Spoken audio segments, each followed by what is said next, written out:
have to like low key have like fake predatory sugar daddy Riz and be in DMs like, hey, how much for this? Oh.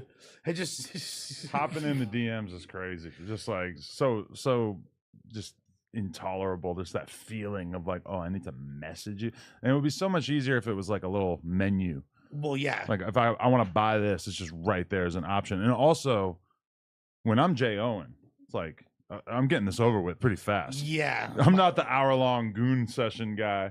So I don't know. Well, you could totally goon off by like just looking at the original promo video that's on the Hubberton, you know what I mean? But so you don't even have the by that time, like if I'm that invested, I'll find like other similar genre video. I don't need to go to some place and try to, I don't know. It's just a lot of effort. Beating off is like a fight. I don't know when I'm going to end up in this situation, but once I'm in it, I got to just get it over with. Just it's like in a cartoon when it's a big cloud of smoke and you see like an arm poking out and it's a flurry of not emotions. This is very little emotions for sure. Yeah. I think Nas said it best. One thing's for sure: when I'm Jo, and I will not lose. You feel me? Like, yo, we gotta put my flashlight back in my office because I can't stand just looking back there and just seeing. It's very distracting. Next to a bong with Trump's mouth open and a box of Durkios. How do we give him that much free promo on this podcast just for him to become a no jumper hater? Well, I mean, didn't we like send him to prison or something? Like, I was thinking that when I saw Dirk saying something about me, I was like, damn. So I wrote a whole song saying free you, and now you don't like us. But maybe like the song's content. I mean, he might not have ever even heard it in its full grandiosity. I think it's more, I don't even think his anger is really with No Jumper.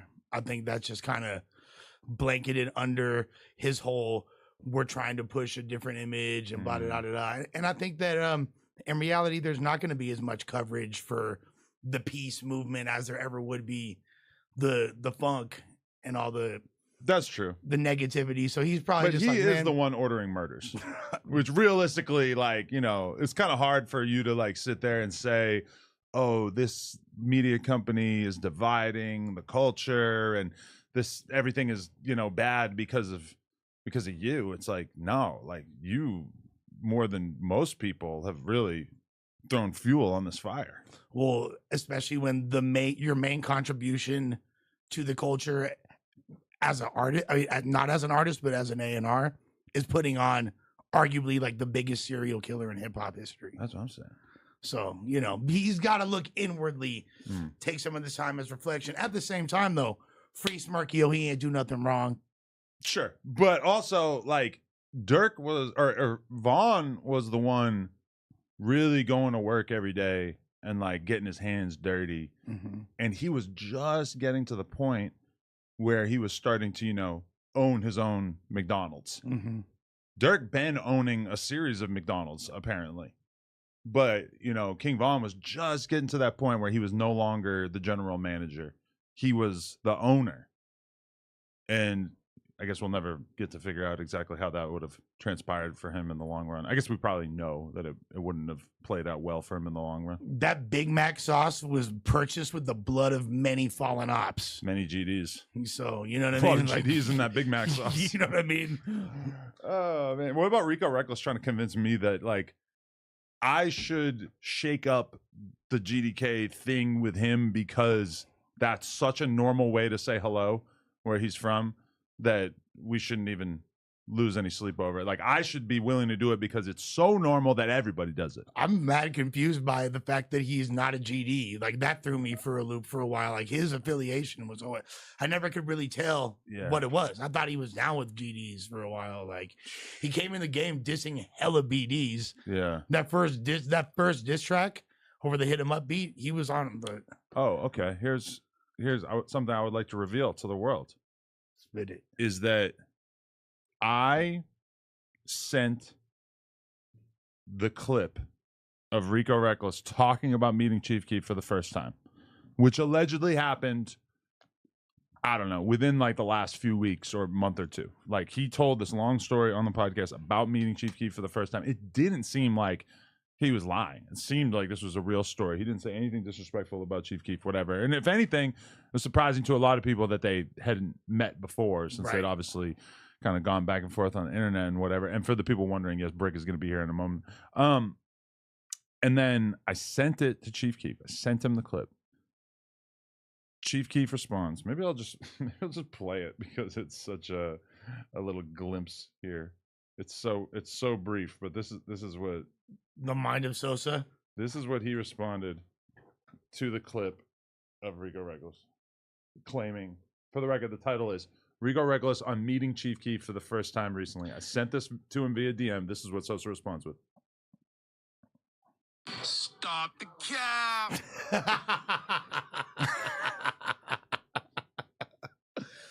But so I don't know. To be fair, that could mean that he's met him on a previous occasion. Yeah. That doesn't necessarily mean that they've never met. They could have met before and might not have been an altercation of some sort. I think that was definitely the first time that they met, if it really did happen like he said it happened. Or they just never met. I feel like Rico didn't make it up. I feel like if anything, Chief Keef is saying that there was some part of the way that Rico told the story that was cap. What would maybe you said it wasn't like a sensational story or anything? It wasn't anything that anything that made Sosa look soft. It wasn't anything that made Rico look soft. It wasn't like, oh, we were hanging out for 10 minutes shooting the poo poo. That was in the beginning of the podcast. We're gonna say poo poo. It was just basically, you know, if people go watch it, it's like, you know, it was just about him pulling up to a party, shaking hands with them, saying what up, and then that was it. In reality, like Tato and Ball Out just like ran up and pressed him super hard. Put him against the wall. Yeah. I know, right? Wait, one second. I just got to make sure. Okay, that's good. Okay. Sorry, my X4 collab, Tag a Toe, just came out. So I was just approving the Instagram reel of me rapping the content. How you feeling about your John right there? I feel like I'm one of the greatest living rappers. You up there, huh? I'm up there with Nas. That's the next song I want to make. Up there with Nas. Featuring Boss Man D-Lo. I mean, he could get on it if he thinks he's capable. What's up, Munchie? How you doing? What's going on? I've seen that fit before. Actually, I got that one at home too. And I almost went Nike Tech today. Yeah. Almost. I had to go back. Winter's about to be over in a month or two. Because I had to go to the doctor to start my day. And I was kind of thinking, like, you know, maybe it's a Nike Tech day. Maybe I just want to just wear the most comfortable thing possible. I can't do that.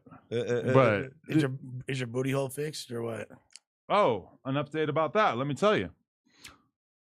So I told you guys how I had colitis. Yeah, colitis. Yes. Okay. So there was some kind of infection on my colon.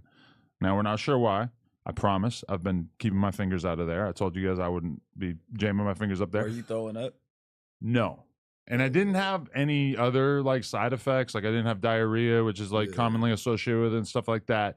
But I made an appointment with the doctor, the gastrointestinal doctor, to ask about, you know, what's going on. He basically said, I need a colonoscopy. I got one, I think 5 years ago. So we're doing another one. Late March, which is not, he told me that we need 3 or 4 weeks in order for whatever I had going on with the infection to clear itself up. But what this means is that, have you guys had a colonoscopy? I ain't gonna lie to you. I'm super terrified. Okay. The part where they put their digits in your booty, not that big a deal because they get you loaded. So you, by the time, I forget what they give you, Valium, Sands. Do they give you a cigarette afterwards or what? For sure you're in charge of your own cigarettes. But the part that bothers me is not the finger in the booty, because I did that and that was kind of whatever. The part that sucks is that you have to not eat for 24 hours beforehand.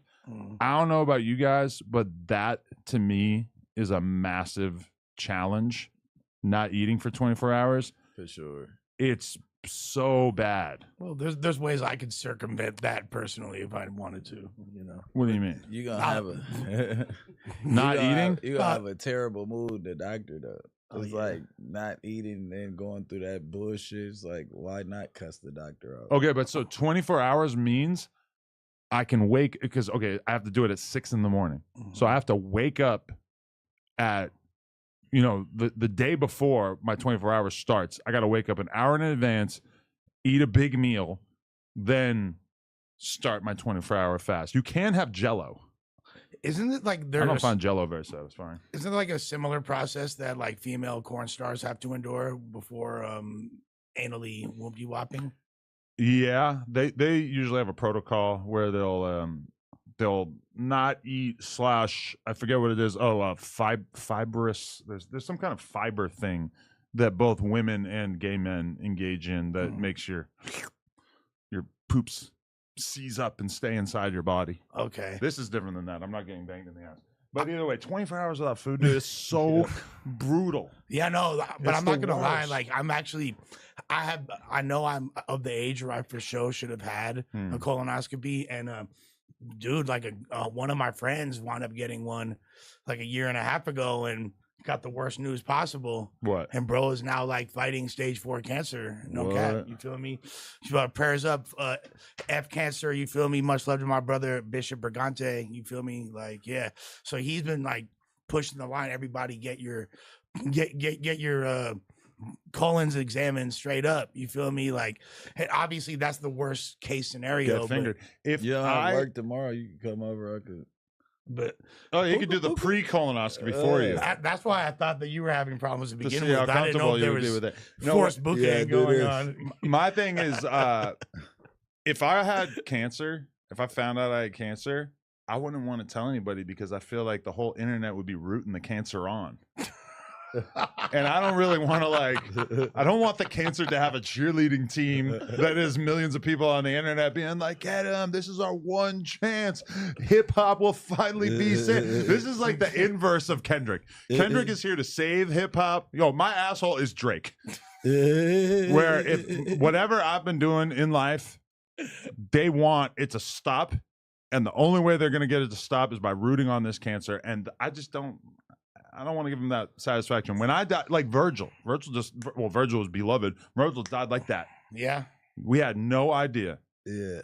And I respect that. Ye said, fuck Virgil.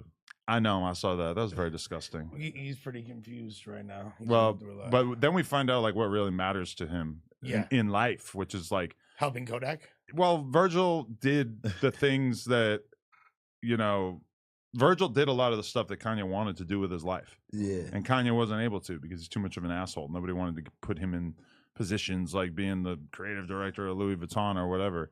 And it turns out, and I kind of like knew about this. I had heard about this, and like Tremaine from Denim Tears put out like a whole statement about how Kanye in the months leading up to Virgil's death was not going out of his way to make Virgil's life easy, was actually like talking a bunch of shit about him, trying to fuck his shit up. And he was aware of he knew this. Yeah, that's janky. Really makes you think maybe Kanye didn't just make a swastika shirt. Maybe he's actually a bad person. Yeah, he is a bad person. For sure. That seems obvious at this point. Yeah. I know this dude, Eric, who's like a designer who's worked for Yeezy for years and years and years. And he's like the coolest dude you ever meet, super chill. And I always wondered, like, how does this guy work under Kanye?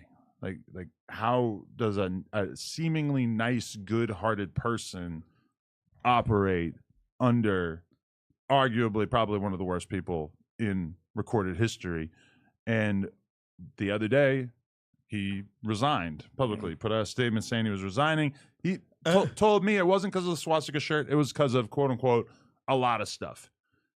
Kanye takes to his Twitter feed and labels Eric an F slur, an F-A-G-G-O-T. He used that word. He called him that.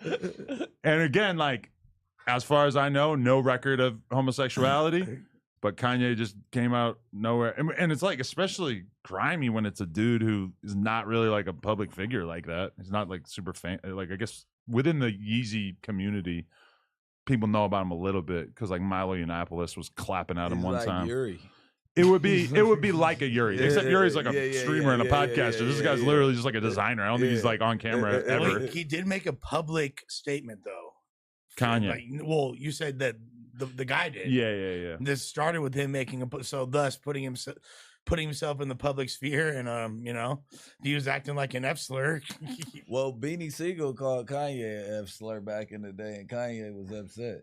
But Yeah, by standards at that time, Kanye was an F slur. Yeah. He's basically like, oh, you got a weird shirt. You're gay. You got a polo shirt on, nigga. I've seen a lot of Philly cats upset about the description. Oh no, it wasn't you. It was Rico Reckless. God damn it. We look like all but like that. But Rico Reckless basically said that he saw AR Ab treat Beanie Siegel when he was in Philly. Yeah.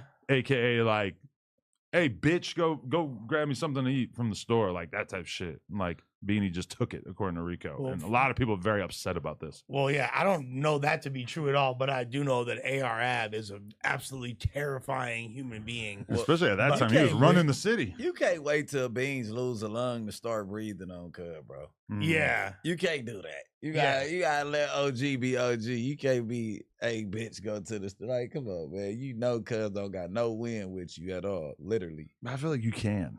I feel like, not if this your dog. If you could tell him to go to the store for you, and he go, this ain't prison.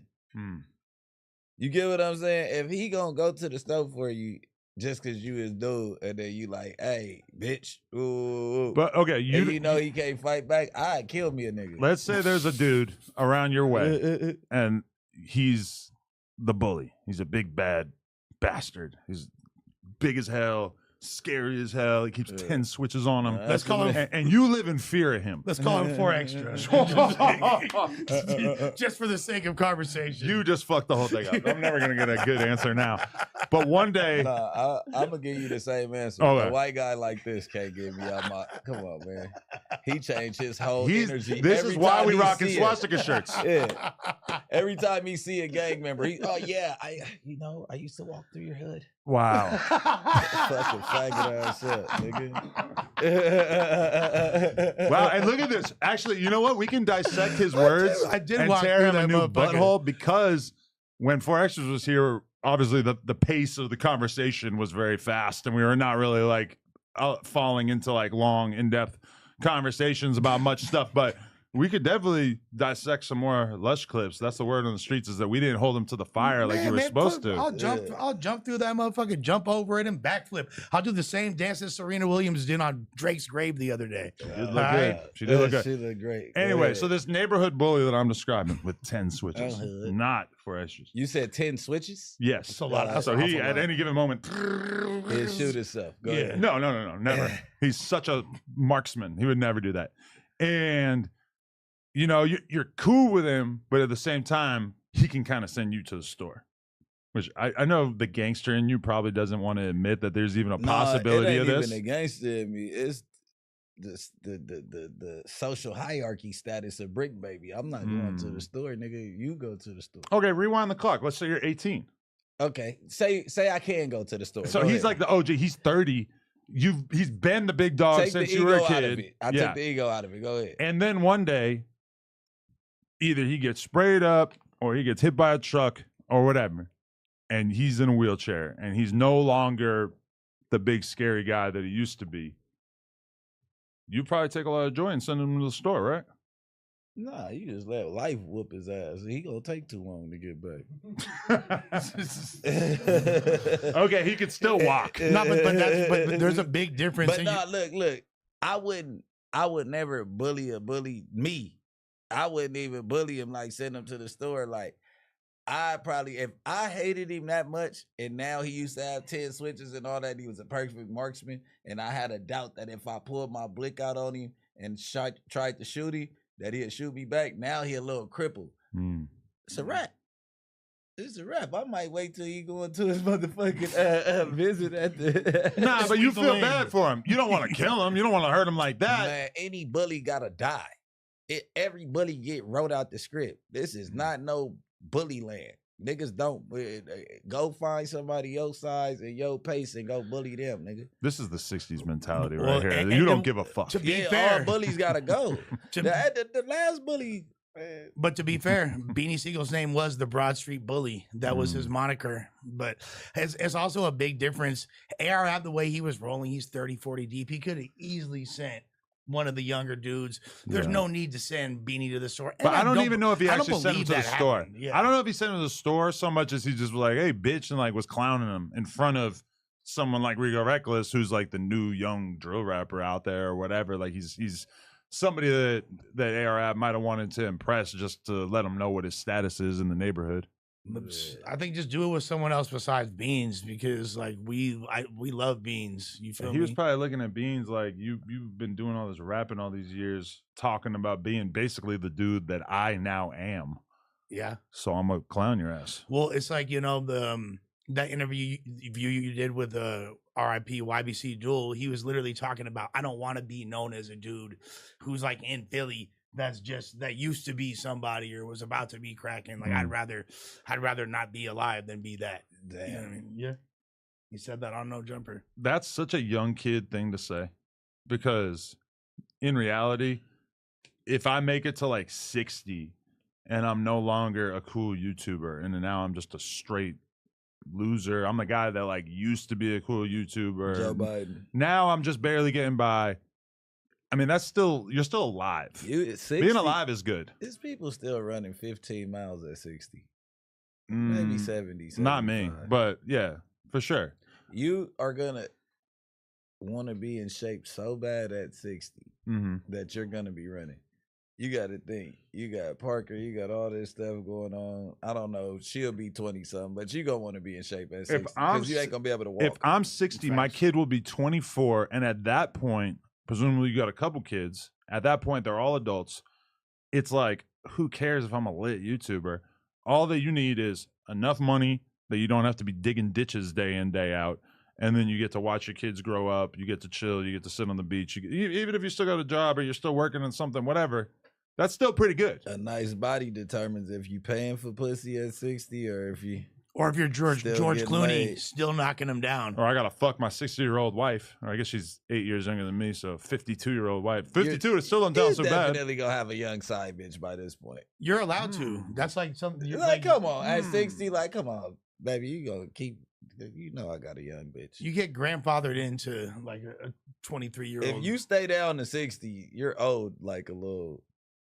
I feel like by the time my wife is postmenopausal, she'll probably be more open to the idea of me having some other situation. You don't think so? Postmenopause? What if she's fully not interested in sex anymore by the time she's 52, which I feel like is pretty common for a lot of older women. But yeah, I mean, I could imagine the jealousy for sure being a big part of it. The little young girl come prancing in, she'll be squirting lube all done. Like, you don't want this? You don't want this, Adam? When I'm 60, what's a young bitch? Like 35? Nah, but she's still a grown ass bitch. 24.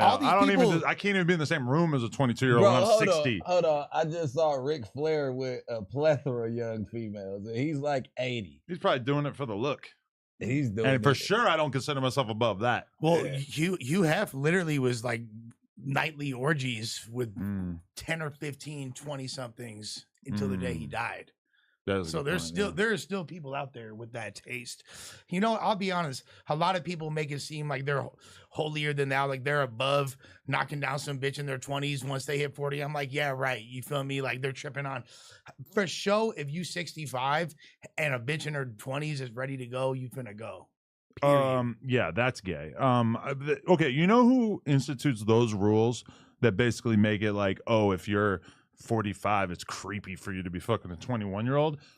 Older women who are mad because they would be candidates for you to be sleeping with, and they don't like the idea of younger women taking that potential role. And what's funny is they could easily find 25-year-old dudes that would be happy to knock them down. You feel me? And be like, but my main thing is like, if you and I've noticed my girl doing it, where it's like we'll be talking about somebody and they're dating a younger girl, and it's not even close to illegal.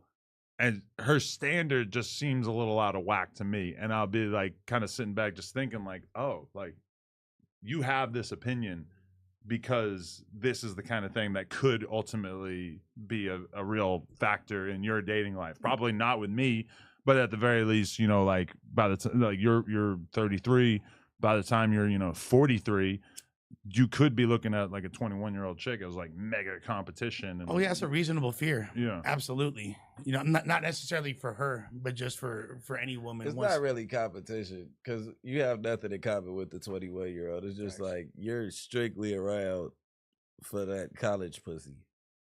I feel like I could have something in common with a 21-year-old.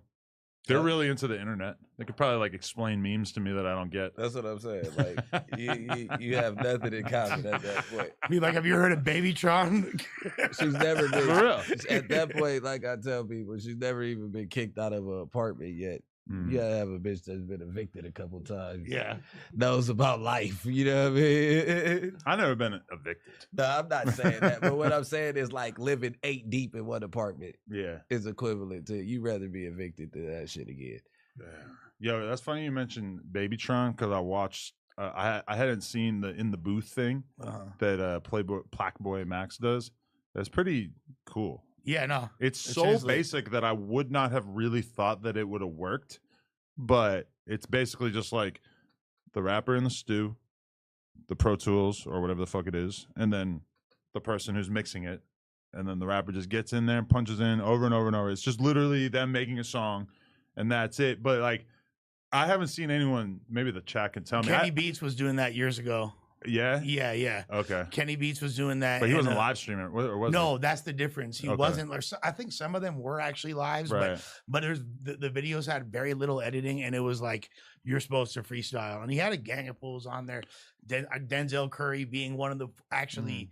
No, I remember that show. Yeah, he would do it and then like edit it up. But I think he was doing some Twitch shit or whatever. Yeah. Okay, this is the thing. I watched Babytron, and it's like he either went in there with a bunch of really, really good bars in his head, or he's just like really good at cooking up good bars because he goes in there and it's just bam, bam, bam. He's just bar after bar of like good ass shit, which, you know, I guess it's not like that ambitious because like if you really are like a good rapper, you probably can just get in there and just come up with shit over and over and over. But like, and also I'm watching the YouTube version, which is like edited down. So they're taking out a bunch of bullshit and stuff. But you know the thing that happens to you when you get in the booth and you just can't think of anything to say for 20 minutes? For sure he wasn't doing that. And for sure that would be so embarrassing if you went in the booth and we're just like, fucking the bar up over and over and over, which we've all rapped together. I've kind of seen pretty much everybody I know do this, where you have to repeat the bar for 10 minutes to get it to sound right. Yeah. And, or like, you know, but I guess that's also like, you know, I don't rap, so it's like, I feel like that's a technique thing. Also, like this fool does, like we'll repeat a bar a grip of times, and you could use like 17 different versions of it that'll sound cool. But it's just like he has a really specific way he wants it to sound. It's like when we were just talking about that the other day. When you rapping it, like you're tailoring every bar. It's like, nah, redo that, and you're not gonna move till it sticks. So like, I think punching is a little bit better. Yeah, no, but like even if it's written. But to be fair, like Babytron probably raps so much more. He like records so much more sure he does. than you or me or anyone. So it's like to him, this is way more of like a thing that he's like prepared to do. He's dialed in, and he knew he was going on this really popular stream, so he probably has a bunch of bars in his head. Well, right? Sure. But I've heard on multiple occasions that he's hella quick, and even there's a lyrical Lemonade video.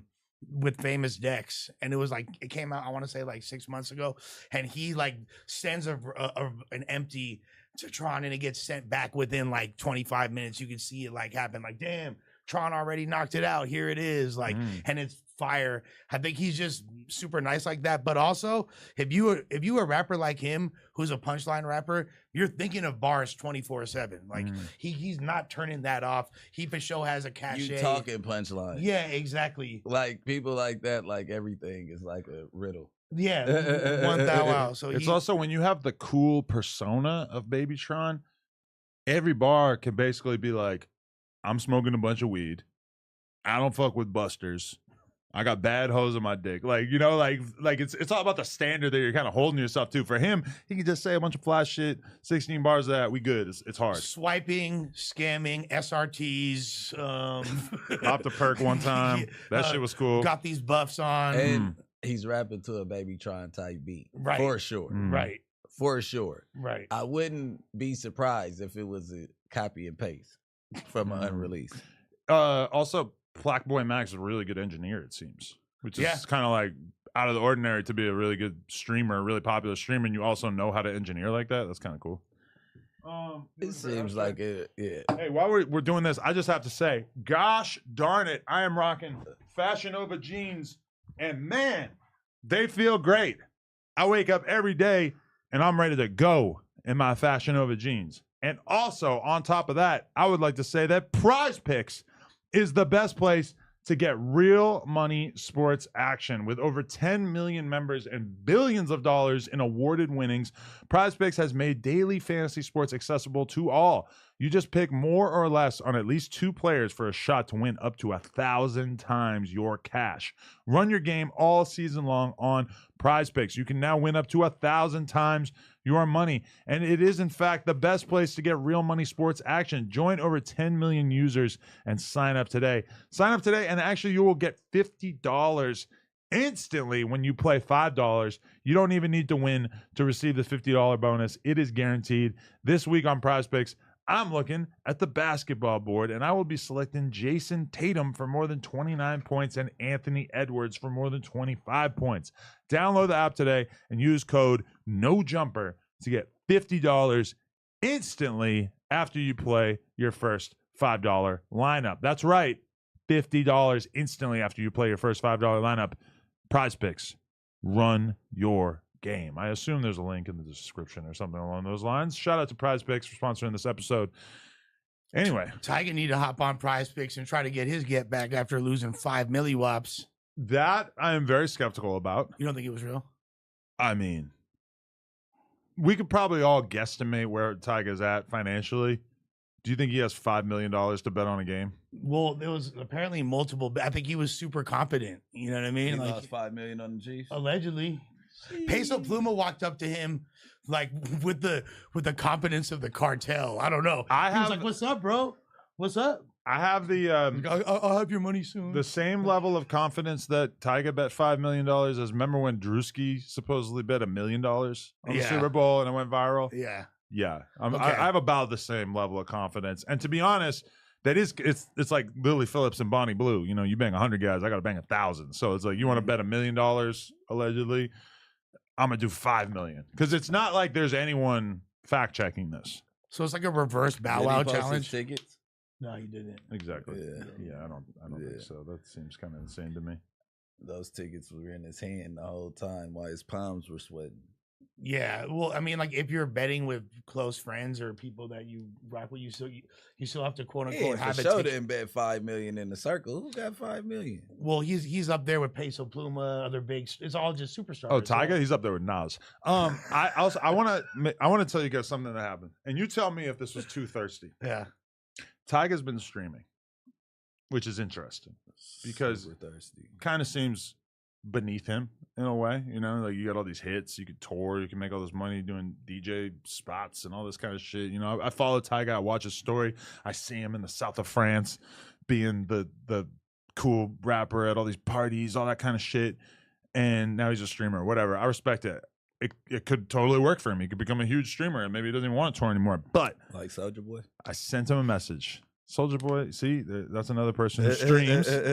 How good it's going for him, I don't really know. But anyway, I message Tiger, and I say, yo, you should let me pull up to one of your streams. We could make some legendary content. You know what he said? Nothing. Scene. On scene. Got huh? left on scene. He rocking with T-Real? You know, no, as far as I could tell. I have no reason to think that, but he probably doesn't want to he probably doesn't see a lot of value in Still Hoover in his heart. dipping. Well, that is, he's got a big deal with him all the time. That's what I'm saying. And maybe that's who I should try to go through. Yeah, But I mean, I have his open DM, so how much do you really need someone to go through? For But sure. I feel like if you're Tyga, you probably don't feel the need or see the value in hopping into the reindeer games of all the different podcasters and whatnot, given that, you know, he's got like real celebrities going on there. He's got like actual famous people coming on.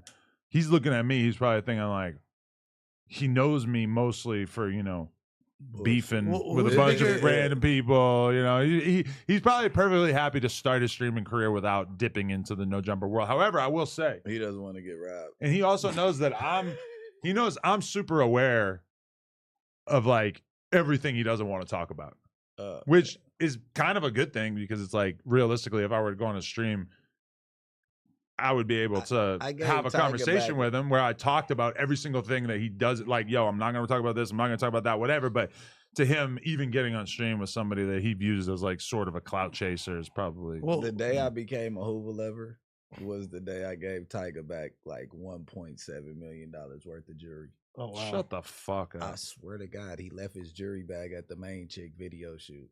What? Man, I'm looking at it the whole time because I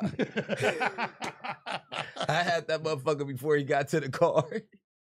But no, I'm looking at it the whole time because he had a gang of chains in there. It wasn't even on it. I was a thirst ball back there. So like subconsciously, I'm keeping track of where he's putting his bag at. I never planned on robbing him though. You know what I mean? So he get up out of there and I'm like, where's the bag? Why don't he have the bag on him? Like, did somebody take it to the car? So I go back to his dressing room and look up on the thing. I'm like, oh my God. So what was your internal monologue at that moment? If I take it, we not gonna be able to clear the single. Yeah. So wait, he did the single with who? With Kid Ink or something? Yeah, main chick. The remix with Chris Brown. It was a big song. Ridiculously huge record. It was a huge like, record. Can't avoid it, yeah. I was gonna block like $1 million and some change from bro if I would have kept them chains. It So was you no did the way right they thing. was Yeah. A lot of your ilk would have done it. Yeah, if T5 and Baby U and them probably would have been with me it was like just me. So the real me was like, don't fuck it up with ink. I could have blamed it on them. You get what I'm saying? If they would have been there, I'd be like, look, we gonna chop, leave, nigga. I'ma stay. Like, you get what I'm saying? But I wasn't even thinking like that the whole time. Like, and I gave him back. Like, did you like Tyga enough that was part of it? You were like, oh, he seems like a good guy. Nah, Ill Will and Kid Ink ain't street dudes. Okay. So to put that on their name and to hear my cousin mouth, because Kid Ink's married to my little cousin and we born the same year. It's like my twin sister. We went to every school together, all that shit. So to hear her mouth is like not worth $1 million. Yeah. For the rest of my life, no, sir. I don't know. That would be like your record to this day. That would be like probably what they would talk about when they talked about you, which is on a street level, it's like whatever, you hit a lick. Yeah. But for sure, on like an industry level, it's like you're not. But I didn't rob him though. Yeah. It ain't like I up Blick on him. That's stealing. He should have broken you off for returning. You that's should have been like, thievery. You should've probably been had here's insurance. 10 He'd probably be bands. happy. Yeah. You know what? You probably fucked him over by not stealing it. Yeah. Damn.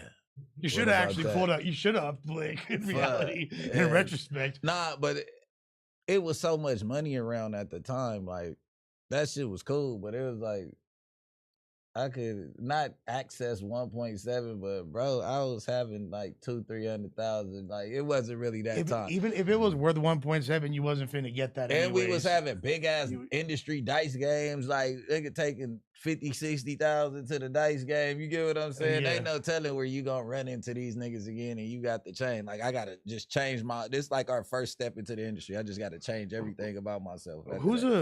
Who's a bigger star? Is this a stupid question, Tyga or Lil Yachty? Because Lil Yachty was doing the podcast thing for a minute, and until he started beefing with Mitch. Who's got more monthly listeners? For sure. We could talk about star, and then we could talk about monthly listeners. I want to say that Tyga has more hits in his catalog. For sure, but I feel like Tyga- Yachty's more famous. Yeah, if Tyga, but no. If Tyga was around during the monthly listener thing, He's still putting he out would have been music through the roof. If he was at his peak, his peak was longer ago because Yachty really blew up in like 2016. Yeah, and that was like Tyga blew up in what 2010. Yeah, Yachty had was 3 waves. Yeah, Yachty had the waves. Minnesota wave. Then he had the wave right after that. Then he came back with another wave with the Detroit Yachty and all the different flows. Like, can you bring it over? Yeah. Everything from what was the original from Sailing Team to Concrete. Yeah. I mean, multiple legacies. Yachty's like always in the news and shit for like everything he does. 22 million. I'm telling you, he's got huge hits. That's insane for someone that hasn't dropped in so long. Man, Especially, he got shits. I guarantee that's probably more than Yachty got, gang. Yeah, it is. 17 million. Still but fucking still, huge for both of them, though. Yeah, but like my thing is, so if Yachty, Go loco. yeah. He took that video down. Yeah, No. That was a whack ass mood. No, wait, those are two different songs. No, Go Loco was That's I was YG. in jail. Yeah, Yeah, that was Tiger and YG. Yeah, that was YG. Oh yeah. What the one he took down was I Caramba. I Caramba. Yeah, that fools are not feeling I Caramba. I thought I Caramba was cool. That was really a moment for me where I realized, like, oh, maybe all this shit isn't scripted, because he really put out a song that he should not have put out. That was just like the most ridiculous Mexican stereotype based song ever. And at first I thought like maybe he did this like for the promotion, because he's, you know, he knows this is going to be controversial and he knows it's going to get a lot of attention. And Like he's pulling a Tom McDonald's. But then he took it down. And I'm like, oh, never mind. Like, No, I think it was just a really ill-advised, tone-deaf, like lack of self-aware ass move. Straight the fuck up. Like, Yeah. oh, the Latinas are gonna love twerking to this one right here. I caramba, let's drop it. yeah, that Like, didn't really happen. You want? Okay, so I watched a little bit. As long as we're on the Tyga topic, we might as well turn to the zesty handicap version of Tyga. T-Rel, he did a podcast today, and I managed to catch a chunk of it that was about me, where basically he said that if me and Big Deal get together and hop on a podcast, he will show up. Mm. So I'm thinking, if you're so confident, then I should just bring Big Deal one day. We go live, and okay, boom. You got 3 hours to show up. We're live. We're waiting on you. We can play fucking Parcheesi until you get here. So, but in my mind, like T-Rel, a lot of times I notice that when he's on podcasts, he's just talking, like he's just saying shit. And it's like I don't really know that I really believe it or whatever. So is he more mad about the you and Big Deal's friendship right now, or the MacWap thing? What's he more upset about? I don't know. It's like he has this weird boastful thing going where I feel like he feels like he thinks that he's so good at podcasting that he could take me and Big Deal on at the same time, which to me is kind of flabbergasting. I can't. Doing what? Potting. Oh, I thought this was like a physical confrontation. Potting. For sure. How do you have a potting competition?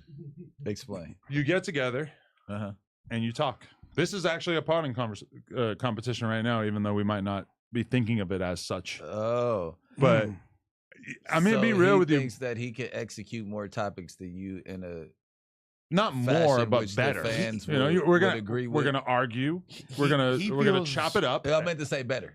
Right. Yeah. Yeah, I mean, that's basically what I got from listening to him, was that he feels like he could take both me and Big Deal on at the same time. I'm gonna be real with you. He couldn't even take on Big Deal by himself. Like they had an argument on Back on Fake that made T-Roll look retarded. So You throw me in the mix, Joe Rogan of the streets, J-Cat Joe Rogan. J-Cat Joe Rogan, and you think you're gonna be able to take both of us on? You should let me host the debate. Oh, I love that. Yeah, a neutral Yeah. third I party. wear my Uncle Sam costume, like Like the Samuel. Kendrick, like Samuel L. Jackson. Oh, I love that too. Yeah. I like that for you. But I feel like if we were to do this, that he wouldn't show up, because he's gonna feel like, and he also has like a completely inflated sense of his own value, because he was talking about me and him doing a podcast together and him getting paid $100,000. Fuck. per year. Where is this $100,000? No, for like one podcast. Where is the $100,000 going to come from? That's not going to happen. And even the idea, Mr. Mushy's ads. I think he thinks that we could get on live and do a podcast to get, or a live podcast, like in a venue. I'm going to be real with you. You are not like that anymore. You're not like a draw. Like nobody's going. Like, I'm gonna be real. Like, nobody gives a fuck about that shit anymore. Now, at the time that it really popped off, maybe. Right now, people are not checking for you like that. Wait, he wants to do like a podcast version of the RJ Greedo concert. Exactly. Yes. Okay.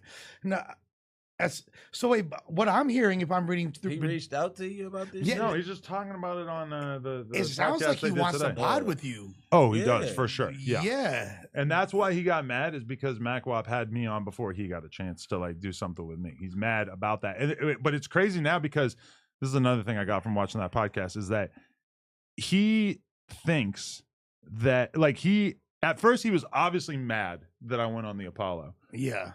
And now he realizes that that's kind of a bad look for him to be mad about me going on the Apollo, because that makes him look real cheesy and corny and sensitive.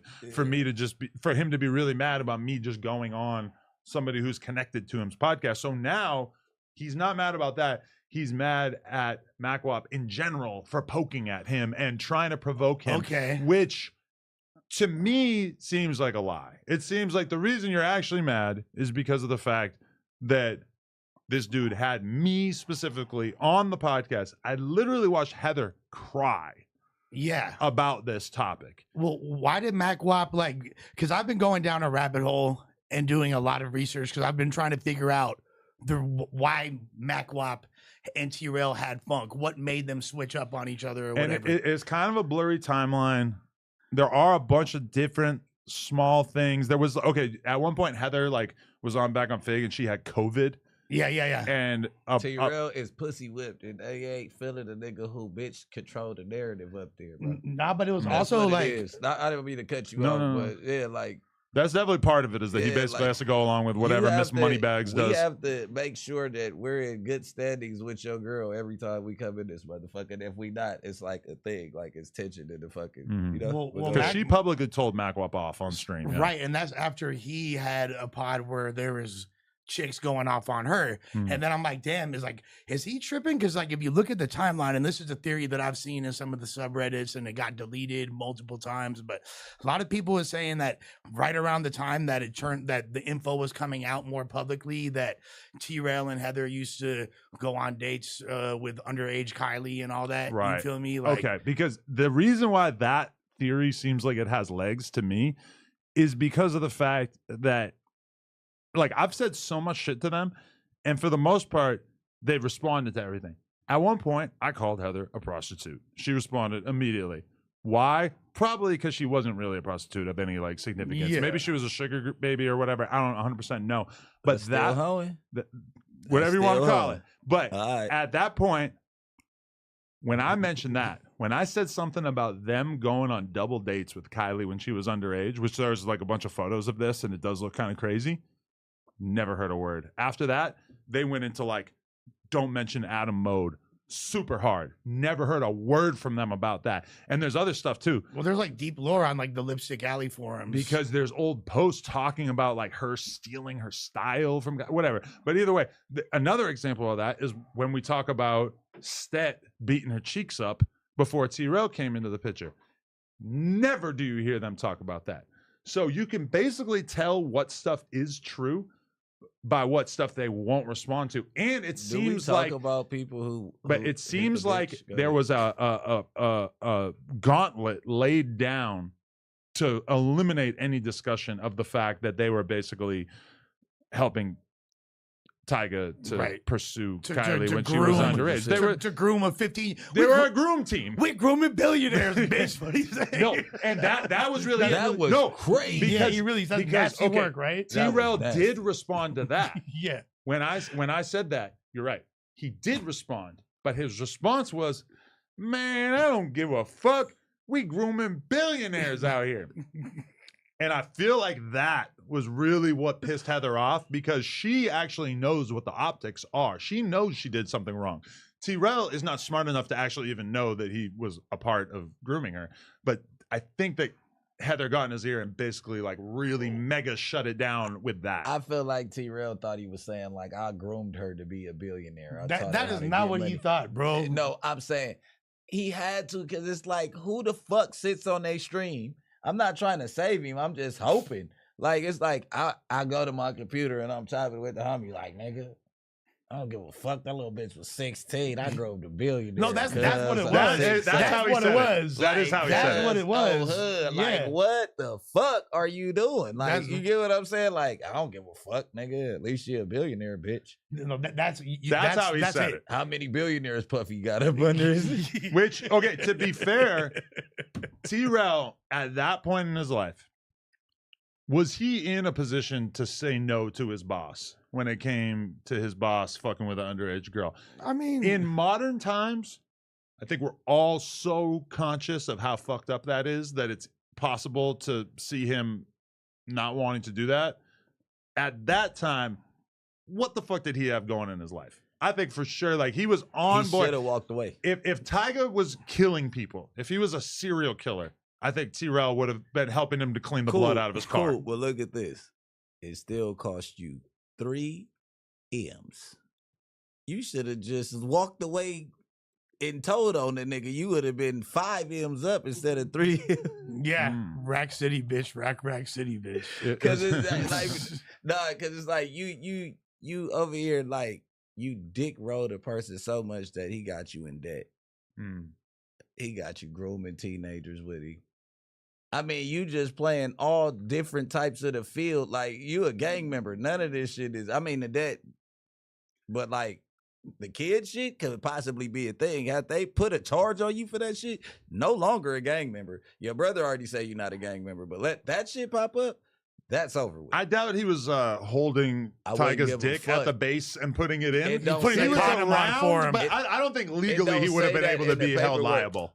If all right, if I'm in the room and if we in the car and they playing with each other in the back, or if I'm in the room and he smack real quick and I'm overage, he's overage, and the girl's right there. You're Tekashi 6ix9ine. No, you're in trouble. That's what I'm saying. You're Tekashi. Oh, yeah. Conspiracy. Yeah, That's what he's guilty of. Yeah. Oh. Coco number 4. And I do believe, I do believe MacWap does seem like he's said a lot of shit. He brings up that billionaire thing a lot. It's been brought to my attention that that's what I'm saying. He alludes to that a lot. This isn't just random. I think for a lot of people, when that shit happened, it's like, whatever, we make fun of T-Rail a little bit because he was part of a grooming team. I think that for MacWap, I think it maybe was more serious. Like, and keep in mind that this, like, my conversations with MacWap have not gone far enough for me to like know what he's thinking in terms of if he even really has a problem with them. But I do think that the groom team thing could definitely be part of what's factoring into why because he like silently cut off T-Rail. And that's the whole weird thing about it. He silently cut him off, stopped fucking with him, stopped going on the show, has never really explained to T-Rail why, but then meanwhile has taken these little shots. Having me on was like one of many, many, many shots that led up to that. The thing is, how long you gonna let your ghetto ass cousins come along? This, you get what I'm saying? Like, okay, I was rapping. I was a rapper. I needed you niggas. Now I'm getting money. It's like, hey, you can stay at home. I'm gonna go out with my white girlfriend, her white friends. We don't need a nigga in the back talking about yearning. He didn't even talk like that back then. He was still white. Who? T-Rail. He was still white. I mean, when he came to No Jumper, he was still white. He like not white, but like he'd still talk. He was more industry institutionalized. If you watch, I think that he was doing that for you. Well, I don't know. He was just trying to like code switch, whatever. But like, I could show you the podcast that we did with Danny Mullen. You would. I saw that shit. I saw that shit. You would never know that he was from South Central. Yep. But and I would never normally want to be like, oh, he's talking white, he's talking black. It's so black and white in this situation. No pun intended, but it is so clear cut that like. He is playing a character when he gets on stream. Like he is playing Bricc Baby when he gets on stream. Well, like he's playing a gang member. The white version of him is like the skincare routine guy with the Lizzo song playing in the background. So all right, I go on the road, and now I'm like Tiger's road manager / runner. So now we on the road. checker. Yeah. Nah, ain't no ID checking going on. Nope. Failed that mission. Yeah. Ain't no ID checking. But just say I'm the road manager. Now when I'm OT, I'm meeting Billy and Joey and all these different corporate label execs and all that. So my lingo around the white guys, I pick up some lingo from him and then I go use it over here. Right. I'm guilty of it, but I've been doing it since I was 5. No, they call You it. get what I'm saying? But you pick up white lingo here, you use it with them. They reply with some more white lingo. You hold that in the bank, and you wait till you see other white friends. So No, the people talking all the time, like, oh, Lush code switching. Like, hell yeah, I'm diverse. I can speak to anybody. And feel right and at make home them like, understand. Yeah, what are you talking about? Yeah, for sure. You dumb as hell. Yeah, for But- sure. Wow, the law firm that's suing TDE just sent me an email in which they gave me like a ton of information to like verify the claims against TDE. They're like so confident in their case against TDE. They said he was from Oakland. They said Oakland. but they're Warren saying that Raptor. I misrepresented it. Or I misrepresented it. So they sent me a verified claim signed under oath by our client, including screenshots and transaction of recorded conversations that substantiate many of the allegations. So I am going to read that later, Mr. Da Rap. But yeah, sorry, just a side note. No, but that's crazy. That's what we doing. That's crazy as hell. Donnie, you're logged in as your email? Are I'm gonna you send you a cheering link to on open the? it. Are you cheering on this lawsuit? I'm not at all. I'm a TDE fan Are you? within reason. Eh. No, I don't really listen to him anymore, but I like Kendrick's music, generally speaking. So you're going with who got the bigger missile here? I mean, if there is a sexual harassment lawsuit that's going on, I want to be accurate in discussing Wait, it. sexual harassment with?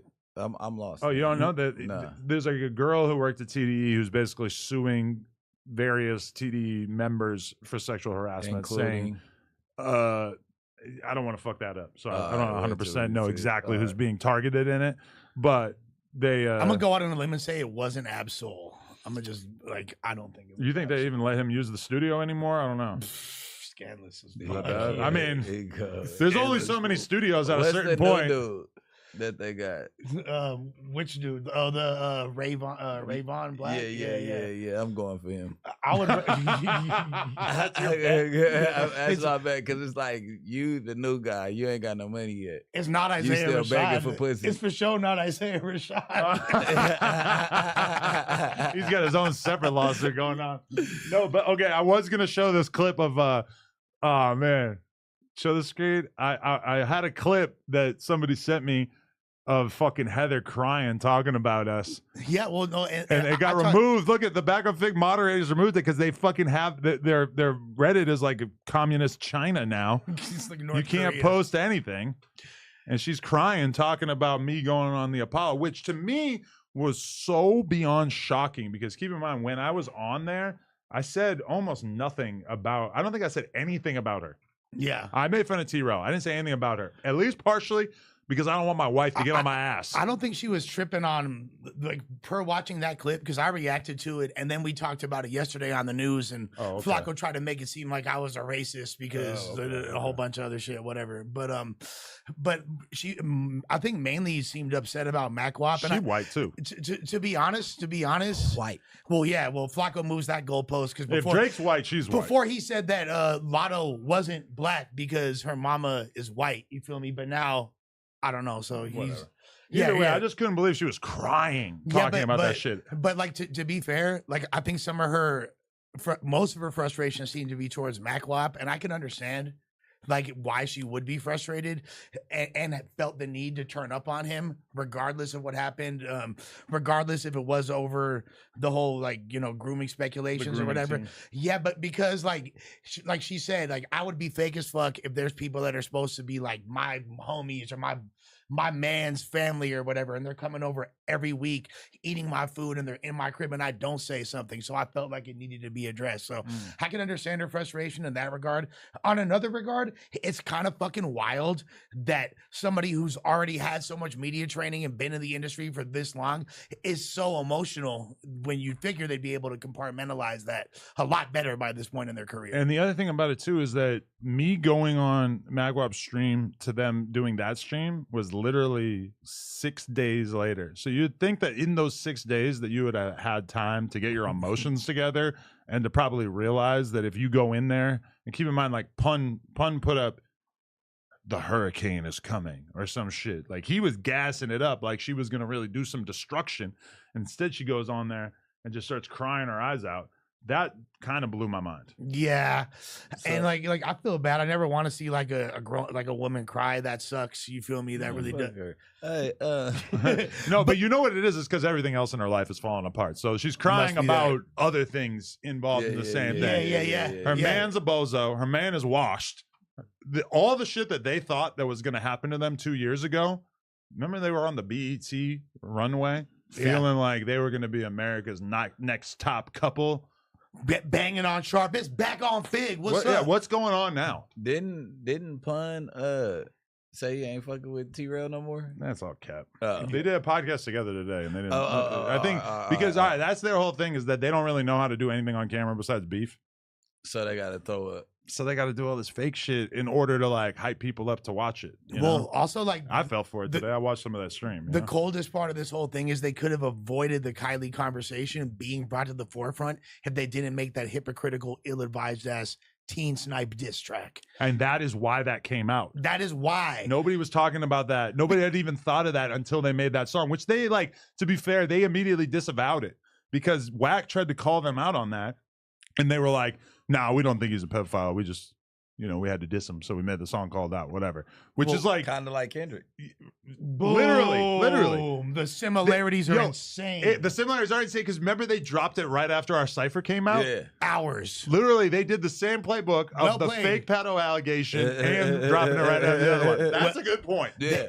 Well played with the timing. Some Compton shit. But they was for show skipping rocks in the motherfucking most glass house of all time. Like, that was very, very ill-advised. And Heather was getting on T-Rail's ass being like, why the fuck did you make that song when you know that we're guilty of grooming? For sure.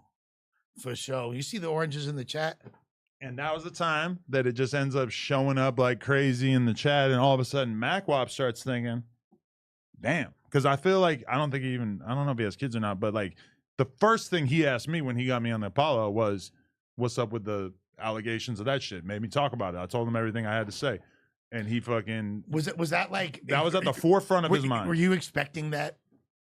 At some point, I wasn't really expecting it like immediately to start it, but yeah. That's quite the icebreaker though. Yeah. You feel me? Like, and my whole thing is like, I've gone on podcasts a million times with people who hate me and just sat there and done battle with them. And I can't think of a time that anybody really got a big W over me, Like I fucking walked out of the whatever podcast because they somehow duped me into going on there with a fucking homeless dude wearing a suit who wanted to talk shit to me. But yeah, well, all those pods are just like set up for that, and they're all pretty fucking lame too. Lily Phillips is going on whatever today. What? So she just gets slut shamed the whole time? That's what I'm thinking. I'm like, whatever content they get out of her is going to be so much better than whatever content we got out of her, aside from the actual sex, which is probably better on our end. This woman has no respect for herself. Like it's literally going. But they're gonna like probably trigger. But I like, how do you trigger somebody who fucked 100 guys in a day? You can't call her a hoe. The bitch that was crying because not every dude got to nut. You think they're gonna trigger any that's what triggered her emotions are gonna be like, you left the men unsatisfied. Yeah. That's how they'll get, because like any type of slut shaming, I feel like she's gonna be like, that's what I'm here for. I'm happy with my choices. Because yeah, like I asked her like what led up to you doing the 100 guys in a row. She said like, well, I was already a whore. I was already fucking 10 guys in a random night. So what, I realized I could do 100 and it would like, boost my OnlyFans or whatever. So I was just down. How do you argue with that? She saw the game. She understood the game. She played the game better than like anybody has ever played the game, damn near. And she's profiting as a result. I think it's really weird how people choose to move the goalposts when it comes to shaming sex workers when we're not supposed to do that, right? But like, and then sometimes, she's a filthy whore, and then other times like, oh no, it's all good as sex. I don't like the way people do that. Okay, but I think shaming sex workers is like, you can't really, like most people don't think that's a bad thing, right? In the sex worker community, we think it's bad, but the average person either thinks that porn stars and sex workers are all the way bad and should be shamed and should be treated like shit, or at the very least treat them like a joke. I think though I think that for sure was the case, but I think in the post Amber Rose slut walk era, there's been like that consensus is slowly changing. over time, and I feel like people are a lot more like able to do that. Teachers got OnlyFans. You seem like a links. person that hasn't spent a lot of time on my Twitter feed, because the amount of hatred I see towards me because of my slightly out of the ordinary sexual choices is just like, yes, the world in general. Like if you go to Berkeley, I'm sure there's a lot of anti-sex shaming conversations going on. As far as like in the real world, in terms of like the average 100 follower anonymous Twitter account, I don't know. Yeah, no. I mean, obviously, there's levels of wokeness and lack thereof regarding that, but you know, like I don't know. It's still compared to the way it was back in the day, where like chicks would have a few scenes out, then have to live in shame and hide. You know, I don't think it's as. It's not as brutal. bad, but still, in terms of like dating, if you've done porn, your entire dating life is way different from now on. Yeah, no, I can see that, but then I mean, it probably opens up a lot of possibilities too, depending on the nature of your porn. But you know, like, because that's the problem for girls. I know girls who have like 1 million Instagram followers. They make hundreds of thousands of dollars a month from OnlyFans. They live in a state of misery because they know that they can't actually get the guys that they think of as on their level. Right. NBA player is not going to fuck with you. He will bang you. He's not going to date you.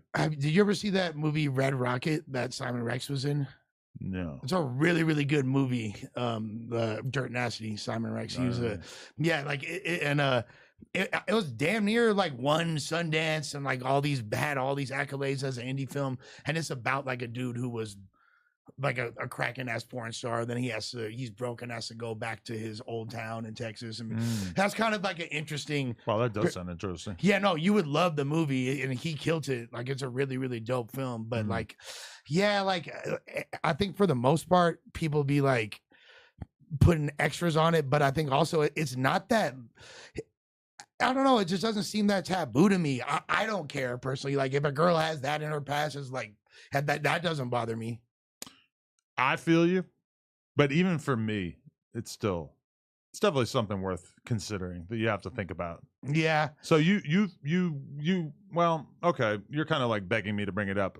How do you feel about dating a girl who has sex tapes out there, allegedly? It's like, can we talk about this? Are you okay with this? Yeah. Okay, I mean, like, there's some people trying to bring it up in the chat. I don't know if you are bothered by that. Nah, not at all. I mean, like, my girl did a sex tape when she was like arguably right around 18 years old. Really? Yeah. Like it's from, I don't want to give out her age, but it's from like many years ago. You should just say that she was underage so that all the people out there will be convinced that they bought. Well, the cold part is it was revenge porn. It was just her, like her and her boyfriend at the time. So and she like, got destinied. She got destinied. You feel me? Like, and that has become her destiny. It's something that she was like never, and I always like told her like not to care and you shouldn't, but like it's something that she was never like psyched about. She never put it out there. It wasn't anything. Okay. Yeah, like she got put on like her ex on some bitter shit. You feel me? Wow. Lawsuit pending type shit. Wait, seriously? Yeah. And he put it out like forever ago and there's still a lawsuit pending? There's certain things I can't really delve into the intricacies of, but yeah, like things were removed multiple times, but that's kind of the way it is with tapes like that. They want who's their ex-boyfriend for a lawsuit to be pending? I mean, he's not like anybody famous. Pitbull.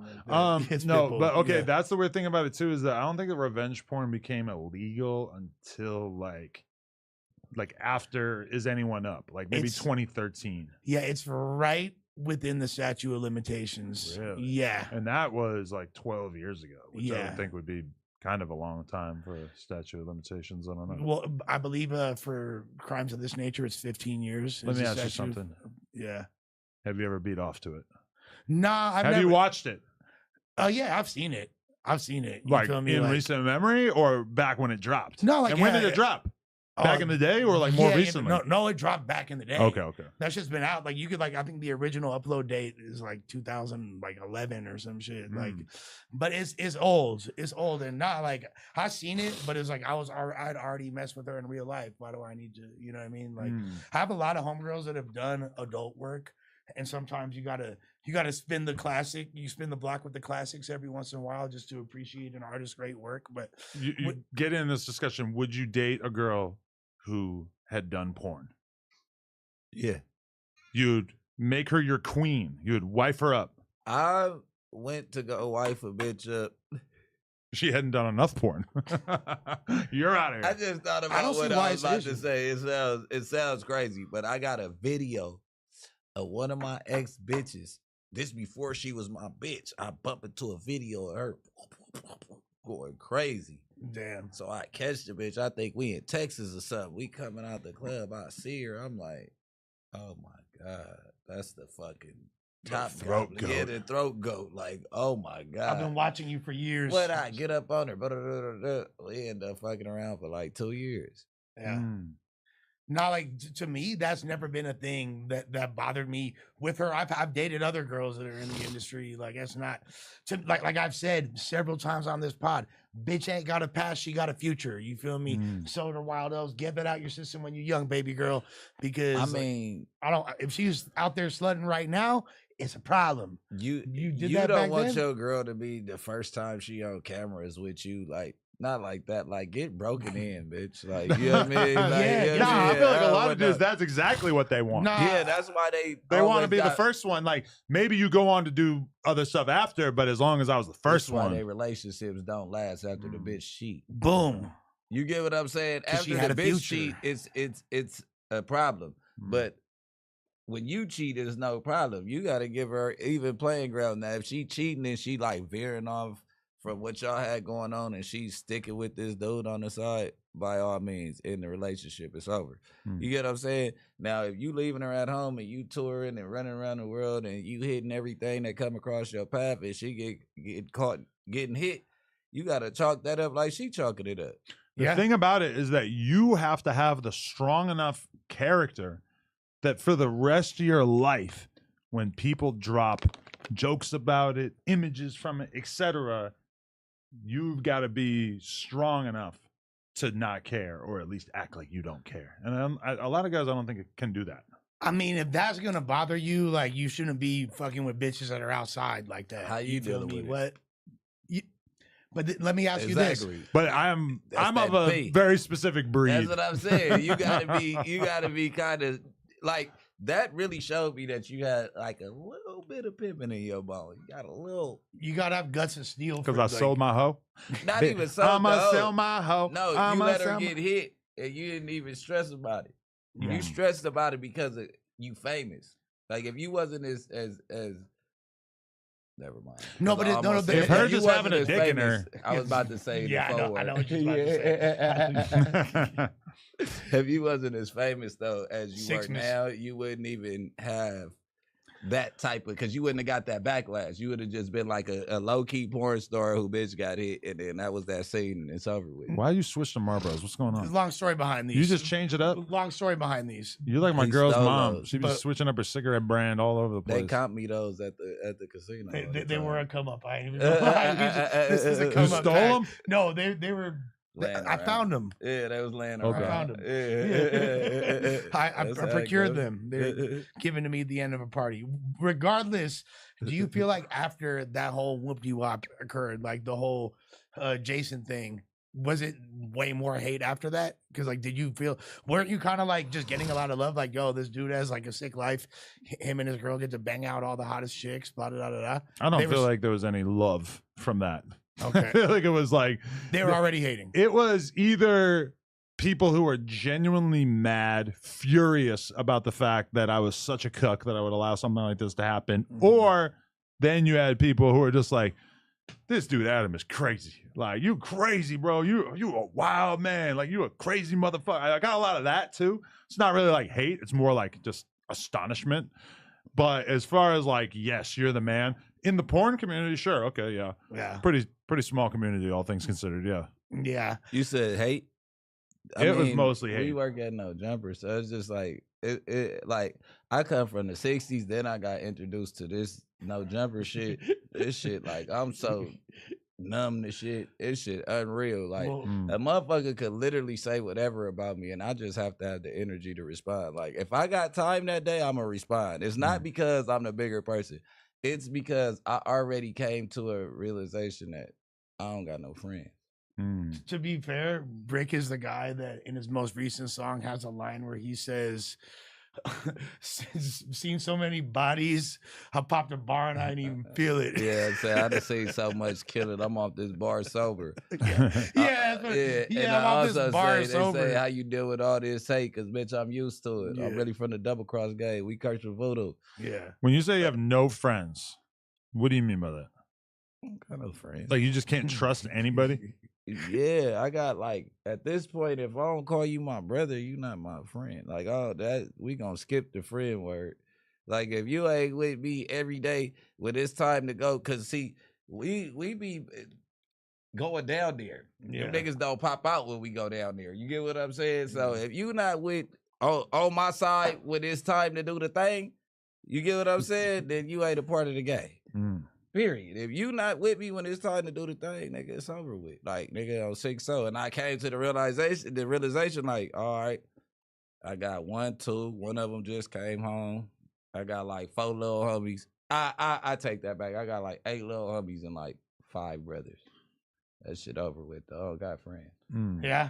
One thing I realized doing my Stu Boy Blue research was that him and Rad were like this.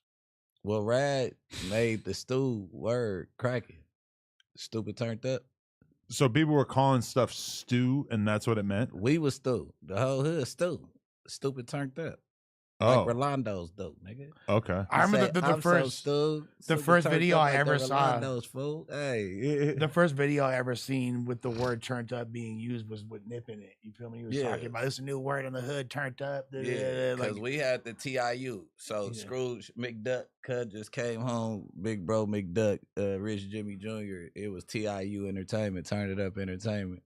Then you know what I mean? Like it went from turn it up, stupid turn. Like, you know what I mean? All that stupid shit I had heard from the Bay with all that, like, Mac Dre, get stupid. Yeah, Stewie, that ain't come from that. It just was like, nigga, we stupid turn. Yeah. Okay, let's take a quick moment. I want to tell you guys about something incredible that we are promoting this beautiful Tuesday. Introducing our new sponsor at Zippix. Zippix brings you a totally satisfying, convenient, and great tasting way to curb your nicotine cravings. Now you can get your nicotine fix anytime, anywhere without having to rely on smoking or vaping. Zippix toothpicks give you an easier, better, and more discreet way to get your fix. They are available in 6 great long-lasting flavors, and they have options in both 2 milligram and 3 milligrams of nicotine. Zippix toothpicks are perfect for fights, sporting events, restaurants, and everywhere else that smoking and vaping are banned. They are one of the most cost-effective nicotine products on the market, and they are proudly made in the USA. If you are not a nicotine user, or if you're trying to get away from your nicotine habit, Zippix also offers caffeine and B12 infused toothpicks for a quick energy boost. Zippix has already helped hundreds of thousands of customers get their fix without needing to inhale smoke or vape oils. So what are you waiting for? Give your lungs a break and try Zippix nicotine infused toothpicks. You can ditch the cigarettes, ditch the vapes, and get some nicotine-infused toothpicks at zippixtoothpicks.com. That's Zippix toothpicks.com today, and you will get 10% off your first order by using the code NOJUMPER, all one word, at checkout, and your lungs will be glad you did. You must be 21 years of age or older to order, and warning, nicotine is an addictive chemical. So zip more, smoke less with Zippix nicotine toothpicks. The syrup and perk infused Zippix coming soon. That is a good joke, but oh, my bad. Possibly, who knows what kind of flavors they might have out here. I was talking about maple syrup, bro. B12 and caffeine, sweet whiskey, sweet wood. Hey, what else? Yeah, mocha. We have Spice Island Clove. Sweetie. Sweetie. Sweet. Cinnamon. I'm gonna go with cinnamon. I want to try these out. I want to see what it's like. I'm gonna try it out as soon as I'm done with this. Cinnamon nicotine. Cinnamon nicotine toothpicks. Yeah. If you, oh my god, I didn't realize. I know if they had a pumpkin spice out of you would love it, huh? Look at this. It ain't White pumpkin boy. spice season. Okay, It's like so October. you're telling me I'm gonna sit here Damn. Cuz. and scrape my teeth. What phone is on? I Nah, never you really gotta bet. just hit it right here and chew it. So just you leave it in think your don't mouth use it and to chew clean your teeth? Just chew it. Nah, you just leave it right there on the side. Yeah. I feel I'll like sit I'm right playing there. pool or something. Yeah. Yeah. Look like it. You look That's like, so like the 90s right there. For A sure. Toothpick. Oh my God. That was like, you remember the little tree barks niggas used It to tastes so good that I almost don't even care if there's actually any nicotine in this. if they weren't racist, no white boys would ever look cooler than the greasers back in the day, and they for sure all had toothpicks. But I'm pretty sure they were saying a You bunch don't of racist remember shit. when black people start, well, it wasn't just black people, but it was like a little baby tree bark. That And they would used just to chew sell. on? Yeah, and it Yeah. was like because people used to chew on toothpicks that it was like something that won't fuck your teeth up, and it was like the tree bark that's good for your teeth. Damn, that's like Crazy. that's reminds me of smoking beadies. Remember beadies? Oh, beadies. Did you ever smoke What the beadies? fuck is a beady? Oh, beady. On beady? Like the rat. I smoke GD. Yeah. Just kidding. No, look, it's like a fucking, what is it? Okay, Like so a herb wrapped with fucking. it's bamboo. It's like What's bamboo on the leaves, inside? like tobacco. Like a clove. Yeah, it's like Yeah. clove cigarettes rolled by like fools. Is that tobacco inside? I always thought it was. That ain't for sure. It's That's a tobacco. whole nother leaf. Okay, I thought. Well, I know people that used to smoke it with a little, yeah. with a little There's, splash. you can for sure. You It- can for it- sure. Put that water on there. Yeah, you can for sure get wet with those. But basically, they were like rolled by like Indians in Honduras type shit. It you smell feel like me? And, incense when you smoke them. yeah, and they were fire. You get like a whole pack like this for like a dub. Hmm. And you can just smoke the bitches. You like get that. high as a motherfucker. Like if you would smoke like a joint and then a beanie, it gives you like a little. yeah. I'm gonna be real with you. This is way better than I could have ever imagined. Yeah. I mean, I kind of can feel it. Like I feel like I feel like a little bit of that Yeah. nicotine feeling, Yeah. and it tastes good, Yeah. and I look cool. You do. I'm not mad. Who would think you would look cool with wood in your mouth, Adam? Well, I smoked woods for all those Just years. a You know. little wood in your mouth. You guys want to try one? This is fun. I'm definitely down to I'll try leave one. it I here in case you I guys think- wanna try it. I think not during consumption of a cigarette would probably be advisable. Yeah, isn't that like you're not supposed to Double smoke a team, cigarette while you're on the nicotine patch? Oh, what? Yeah, you could like literally. I don't want to say have a heart attack, but it But is it's possible. like that bad for you, Nigga or- be teed up. Yeah. Teen snipe. Teen snipe. Me stealing a pack of cigarettes out of the back. Yo, I should have done. Amazing. I should have done a skit to that where I'm stealing cigarettes at the store. Like Adam caught. But teen nobody sniping. calls nicotine teen, so Yeah. Well, it would be called teen. after we'd have that. to remake the whole song. We got that little done. We got that teen. That was a good time, Dog. Yeah, teen. Dumb. bro. I had one of the most epic interview days in a while the other day. I interviewed Belly Gang Cushington, then Dave Blunts, then Orlando Brown for almost 2 hours, and then 4 extras in Orlando Brown. Listen, I don't care if you're sick of 4 extras. I don't care if you're sick of Orlando Brown. Those two together, it was like a fight. It was like a UFC weigh-in the whole time. They were like about to squabble the whole time. It was Orlando fucking wasn't crazy. Orlando wasn't ranking it either, huh? He's up there. He was pushing his line the Bro, whole I'm gonna time. tell the story because I fucking just realized I haven't told the story on camera yet. We finished the first Orlando podcast, right? And by this point, all 4 extras homies are out there. And what the fuck? They make huge buzz balls. That shit is crazy, bro. We got a J Cat on street with Let me us. see that. guys. You're just Beautiful moving around with cuss this. Excuse him. He doesn't know what the harm he puts on my rep. What the? See, you don't have anything like this going on in your life. It doesn't Nah. even say like how Yeah. much.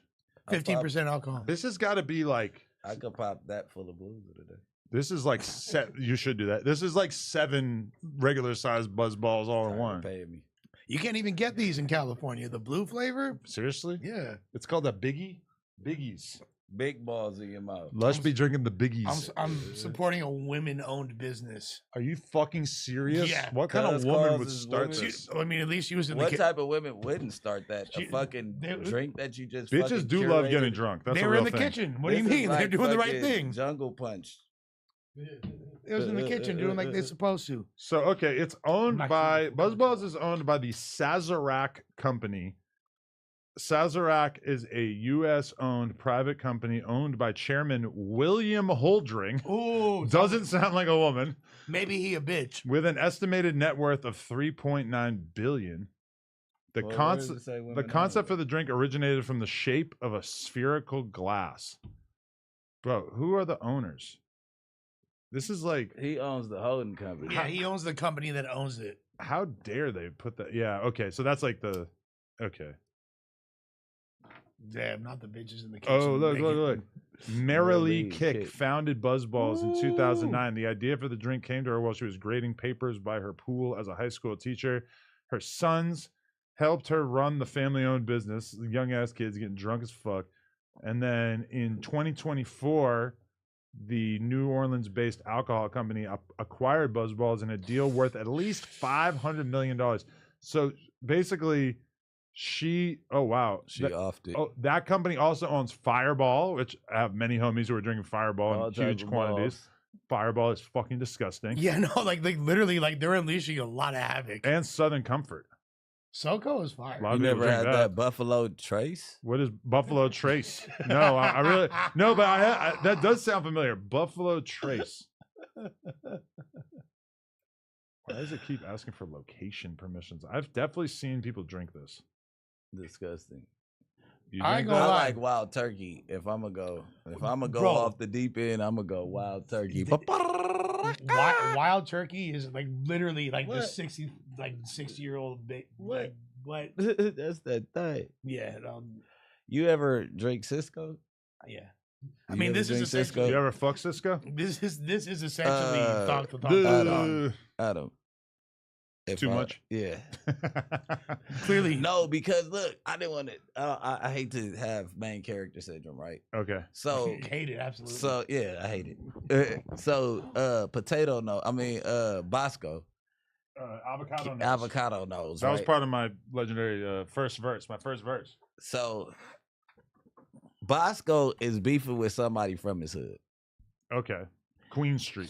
Yeah, from Queen Street. Okay. This dude has been caught with transgenders. I think I've ended the gay joke. This is the dude who started my dreadlocks in jail. I didn't want to tell nobody, but what? I'm gonna get ahead of it. Wait. Hell no, hell no. There's nothing gay about letting somebody do your dreads in jail, right? Sitting between his legs for So- hours. No, it Well, sounds he- gay as fuck, but I mean, Look, you, shut somebody your got to gay do it ass there, up, right? right? Yeah. You shut your gay I ass mean, up. I don't know. You tell me. Nobody's being judgmental here, are we?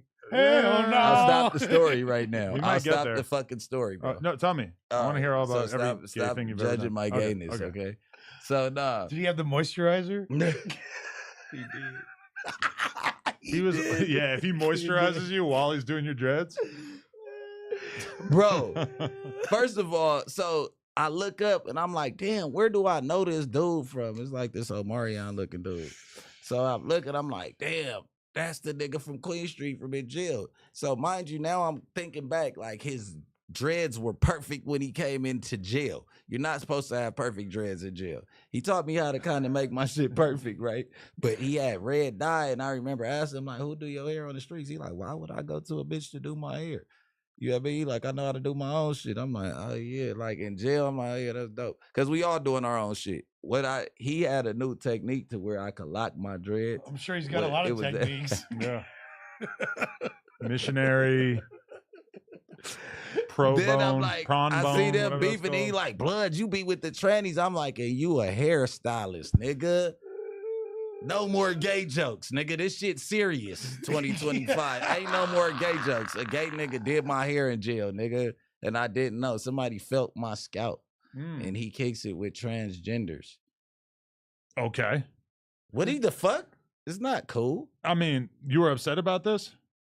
He's just doing your hair. You No, wouldn't, no, you wouldn't no. go to a gay hairstylist? No, Really? no. You let somebody. First of all, You letting somebody grease your scalp. You say, in order to do dreads, you gotta dip your hand in the grease. Buka buka. Then you gotta twist it up. Then he used this tool, and he made this tool like a sewing tool in jail to like. It's a certain thing you do with your dreads. It's like you braiding them at the root with this sewing tool. So you hook it in and you crochet it through. It's too many feminine traits from that. So I'm here. I've never been molested before. I've never been felt or groped before. But this, you have apparently. This feels, and it happened like 8 years ago, but it feels bad. But here's the thing It that feels terrible. Here's the thing that would scare me about it. Like, would I let a gay dude do my hair or like I didn't know thereof he now? was. I didn't know he was gay, bro. So don't take that out your fucking. So he got through all your hair before you figured out he was gay? No, I just found out on the stream. During this? No, Or while watching the Bosco thing? Yeah, when they were loading. But what up. if Bosco's just calling him gay? No, he kicks it with transmissions on the streets, right? Oh. Okay, he could just be saying that, right? So now they pull up a clip of him, and he's talking about he talk about blood. That's when I was selling weed in front of the store, nigga, in the hood, nigga. I was in the set, nigga, with Lil Smiley that turned transmission. So you saying that you don't get? That's how you found out. That's the facts. Like you are saying that you used to kick it with a transmission. You was denying it on one stream. Then they found some footage of you, like casually talk about you in this transmission that you said that you never been around. No, that's a lot of circumstantial evidence for sure. I'm not gonna lie. Like, I see what you did there. Yeah. You be where I'm going with it. Oh yeah.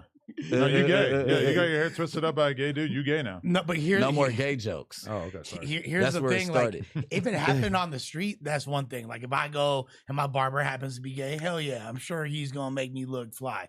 But if we're locked up and this dude could potentially, in the middle of doing my hair, slice your throat and fuck your dead asshole. You feel me? And spit in it afterwards, Cook County style. He a little bitty nigga, man. Not like that, but and then he said he was the fucking blood faux extras. You're not hip to this guy yet. Who? What's his name? Omarion. No, what's his name? Neptune. Queen Street Blood. So Bosco Neptune. This is who's beefing. Yeah. The Omarion dude right there. You see what I'm talking about? He got a nose. Damn, he got a nose ring. Chill on nose rings. You're not doing that. So you want me to watch a 2-hour Nina Boy video? No. Catch it though. No, listen. I need the you like go to 5 Two minute Gangsta version. for YouTube, even though he be hating. I think he hated on you in this video, but Two Gangsta for YouTube definitely got it. He always has the 3 to 5 minute clips that has the whole story. Are you invested in this channel? Because I noticed you shouting this channel up out a lot. Because he got the short clips. He's a 3 to 5 minuter. None of them are more than 5 minutes, so you get the whole story. So you subscribe to this channel? Yes. 11,000 subscribers. Yes, this is my little secret go-to. Bosco fights his big homie from Queen Street Bloods today. So you're saying that this dude is gay? I'm not saying. I'm saying, or he's the other guy was gay, but this is not the guy who did your dress. They saying that he gay. I can't say that but he Neptune gay. is not the dude who did your hair. Yeah, that's who did my hair. Oh, okay. You see how pretty his dreads are? Yeah. You see the little gookie? Okay. I'm going to give you a chance. He did his own shit. I'm going to subscribe to this channel. I'm going to give you a chance. I'm going to tune in. Because one thing I will say is that in this YouTuber space, there's so little respect for your like attention span and your time. Because you remember like Ack before he became a full-time streamer, he would put out the videos that were like 4 minutes long, and it would be like Lil Durk got indicted is a RICO, or like this guy killed this guy. Boom, 4 minute video. That takes a lot of restraint. That means you're getting your shit all together before you make that video because you want to respect your audience's time. When I see a fucking 20-minute video versus a 4 minute video, a 20-minute video, I have to really love you as a content creator, or I have to think that topic might actually take 20 minutes to get through. Yeah. But now a lot of people are like, oh my God. And that's one thing I really hate is like, No Jumper and me have created so many content creators, and most of them have no respect for their audience's attention span. They'll do a 2-hour stream, a 3-hour stream, but they're not going to like make a great TikTok.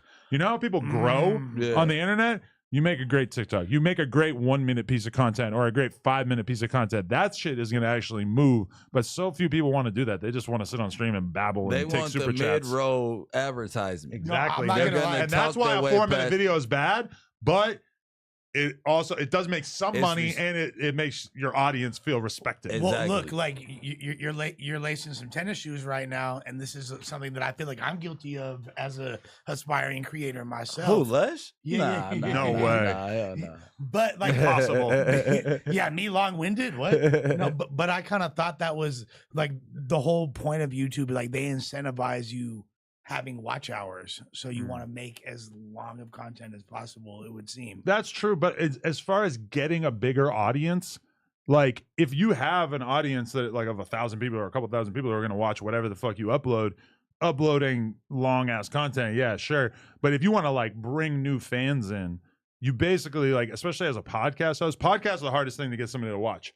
If you were a guy who made 10-minute videos in comparison to hour-long podcasts, the 10-minute video is way more inviting to random people. Sure. But then a 1-minute piece of content is like the thing that could really grow your audience and get you out there. But almost nobody because granted, I don't do a lot of that. So like the people who've come through this building, I understand why they don't necessarily think about things that way. But think about if you came up under Mr. Beast. The game under Mr. Beast is come up with the craziest, most inviting thumbnail possible and a title that will bring people in. And then you make a 10-minute video, and the video from beginning to end is whoosh, whoosh, whoosh, whoosh. Like fucking 100 days capsuled in the fucking 10 minutes. Right. Or at least, a couple days or a week's worth of content crammed into one thing.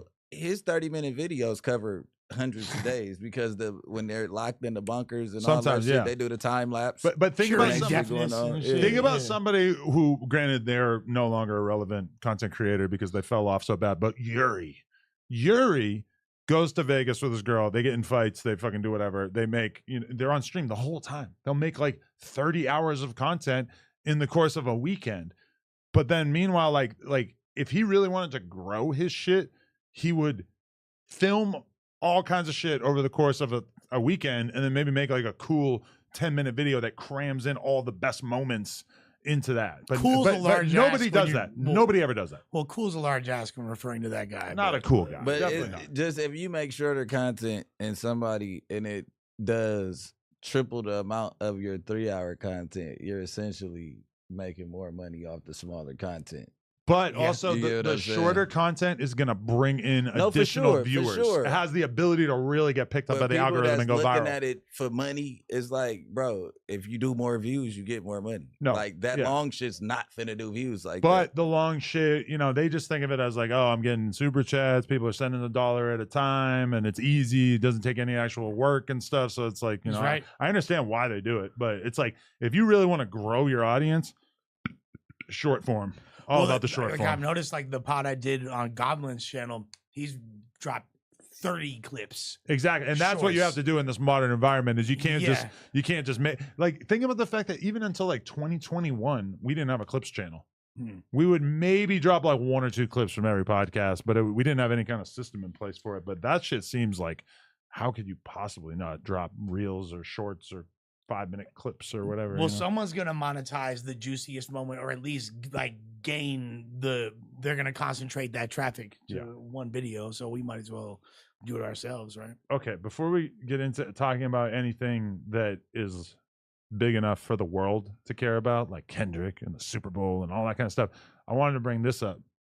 This morning, Lush, I don't know if you were included, but I know me, Bricc, and Flacco definitely were. It would appear that Spider-Loc has truly entered the J-Cat phase of his life. He's breaking up with Munchie B. This morning, he makes a group chat with me and like 20 other people. As I'm getting my fix of poker in, I'm up 200, then he calls. Go ahead. You probably know more of the people in the group chat than me. I'm assuming that a lot of it is like other gang members and stuff. I think it's more of yeah, go ahead. And he just like unloads, going crazy on Munchie in this group chat. Like, just, I don't know, like saying all the worst things you could ever think. Chat, bro. Oh, no. Laura's in aggressive. I'm like, bro, Spider, this is like, personal why, now. Yeah, like, why did you? It's a beautiful world. That's my boo. Yeah, No. see, that's the only thing you got going. So look. But what's crazy is Laura is like somebody they confide in. I think it's not even a diss Laura. Like if I show you, I have a group text with me, Munchie, Laura. I mean, Laura, Munchie, and I. Then I got one with Spider, Laura, and I. Mm-hmm. So I don't know if over there at Straight Politicking, they feel like Laura's like the go-to person over there, like to express all your grievances with. But I feel like that's what's going on by adding Laura in. Yeah, and I feel like they think it's like the same thing with Remo, where like people will tell Remo mad shit that they won't tell me because they feel like I'm not gonna pick up. Or I'm just like, don't care or whatever. But they know that if they kind of tell Remo, and if Remo thinks it's important enough, it'll get through to me. Yeah. So I see that move a lot. But anyway, I'm just praying for Spider, bro, because he's crashing the fuck out. Apparently, he was mad at me too because he's mad at all of us. Well, I said literally because I said Munchie's a better podcaster than him. Right. Seems like the least offensive thing you could ever say. So what did you read? I mean, I'm not gonna repeat it, but it's just saying like all the worst shit you could ever say about Munchie. Which even if you don't like him or whatever, it's just like, bro, like you started a random group chat to just hurl all these tired fucking insults at him. Yeah. So my. Oh yeah. Look, he's got fucking videos on his channel. Spider-Loc reacts to the blind blood burning, trying to fuck everything moving. Fuck STD, cuz can't see shit though. This is his way of going at his former podcast host. Wow.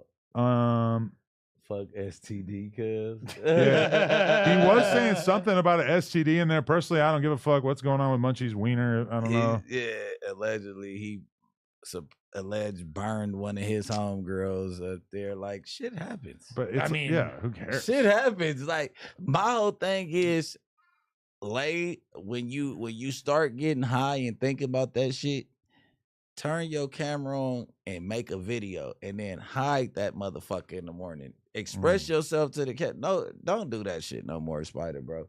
He called, then he texts y'all. He calls me at 3 in the morning, 2:30 in the morning with this shit. And I'm trying to talk to him while I'm playing poker.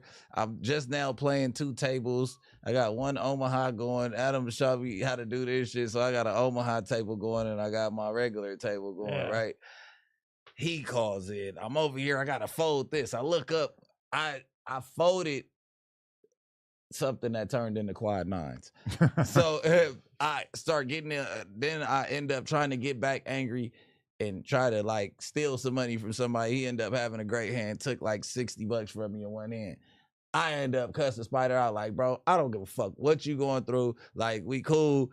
I ain't gonna speak against you online. Get the fuck off my phone, bro. I can't believe you would pick up the phone. No offense, but he going through it. You don't want him that. Those text messages were like alluding to like he might. Wait, he's thinking about whooping himself? I don't know the way he's going. This is a blood, dude. This is not even. It didn't work. This is me and DW. Why are you doing all this?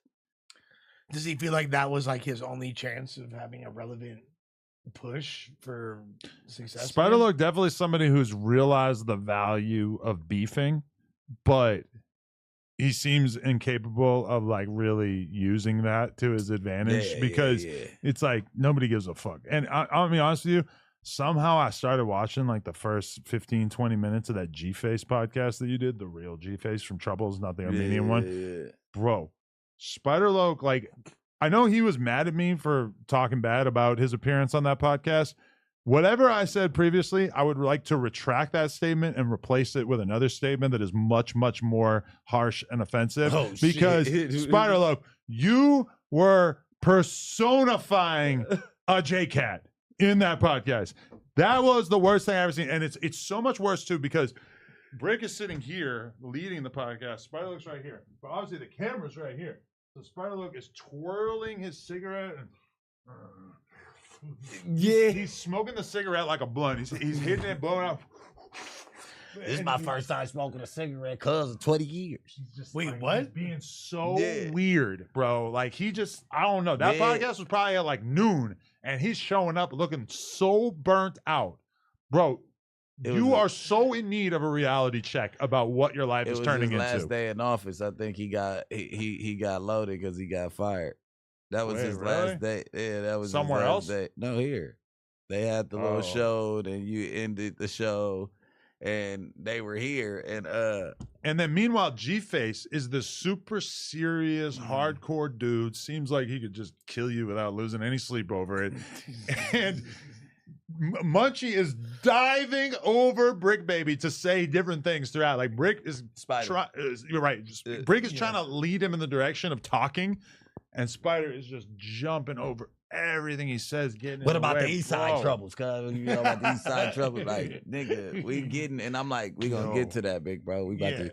Then he takes a picture, and I'm not talking about it. Not talking about it. I take. This is literally what happened. Take it how you want. This is what happened. A motherfucker took a piece of paper and rolled.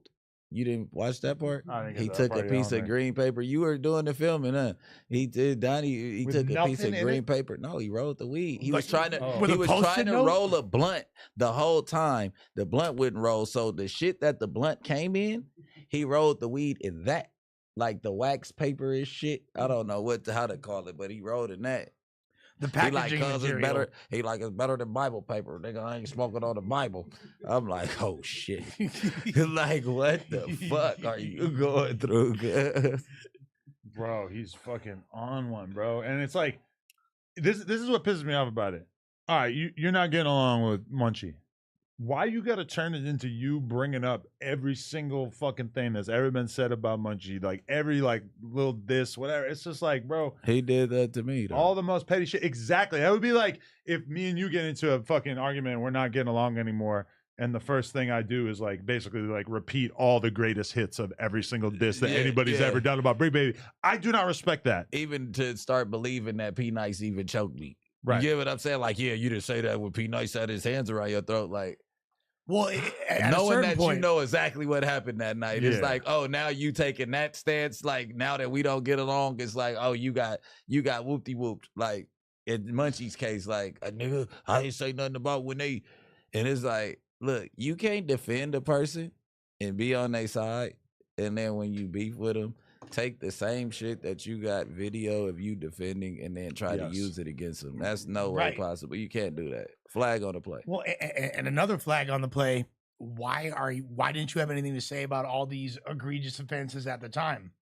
You're getting along with bro, so you're now willing to overlook all these bad things that he's gone through that are supposed blemishes on his rep. If you really think that he got raped in prison and that he was fucking has STDs and all this shit, it's like, you know, like if that wasn't a big enough deal for you to not fuck with him in the first place, then why is it a big enough deal now for you to make a group chat with 20 random people? Because Alex Alonso would rather podcast with Munchie because he can finish a coherent sentence. And I talked to Munchie this morning. I ended up talking to both of them. I don't know if it's locked in, but he's searching for a replacement on straight politicking, and they're leaning towards Young and Hefe. He seems solid. I haven't really seen him as a podcaster. I just seen him stream by himself. But yeah, but he can hold a conversation. Yeah, I'm gonna have him on. We keep on missing dates. I was supposed to have had him on, but I'm gonna have him on. Oh, Ant? Yeah, I was thinking about hitting him up when all that shit was going on. I have his Cam Capone interview saved. I watched like half of it. Yeah, so if we want to do it together, we can. It would be him, Alex, and Munchie then? I don't know. I just was hearing a whole lot of talk. I don't know, Spider, because look, there's the thing, because you're gonna make Alex have to choose, right? You can do your own thing. He didn't choose. He just filled in his spot for last week. But you gonna make Alex choose because your uncontrollable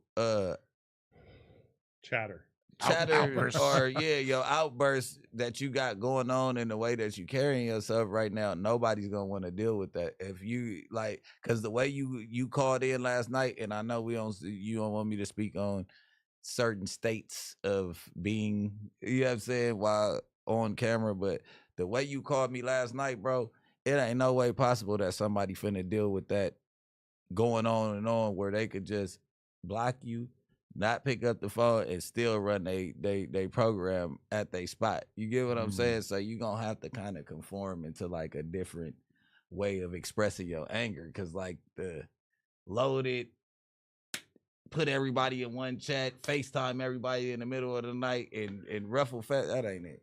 They're saying Munchie DM'd Spider's daughter. Correct. That sounds grimy. I'm not defending that. That sounds wild. I'm assuming His daughter's 26. I was gonna say I'm assuming his daughter's of age, right? His daughter's Yeah. 26. Yeah, But that's still fucked up. Still though. weird, but I mean, It's weird. depends on what he wants to say. I mean, Nah, he was trying to. It wasn't no. I don't think you. it wasn't friendly. Yeah, I think it was. I mean, I think he tried it. You know what I'm saying? That's wild. Yeah, Munchie, what, 33? 30? old enough. You get what I'm saying? Like, he could do And that. Munchie's only 33. Yeah. Whoa, I thought he was older. He might anywhere between 33 and 36. What's Spider, like almost 50? Yeah, He's significant. Yeah, he's definitely older. for sure. So it's like you unk anyway to your daughter, like, you know what I mean? Well, it makes you wonder. Do you feel like maybe back in the day this inhibited some of his industry success? No, for sure. You know what I mean? I came up with that when we was beefing. I said, oh, now I see what was going on. Like, this is what happened when you and 50 fell out. This is what happened when you and damn near everybody fell out. Yeah. Because the gripe that you have with Whack 100, it started from something trickling down from Death Row and Should. It's just that the shit that's going on now is worth powwowing about, but they were friends before. I don't think he had most of his enemies online were once his allies. Yeah. So it's like it's a personal decorum problem, however he carries himself. For sure. Yeah.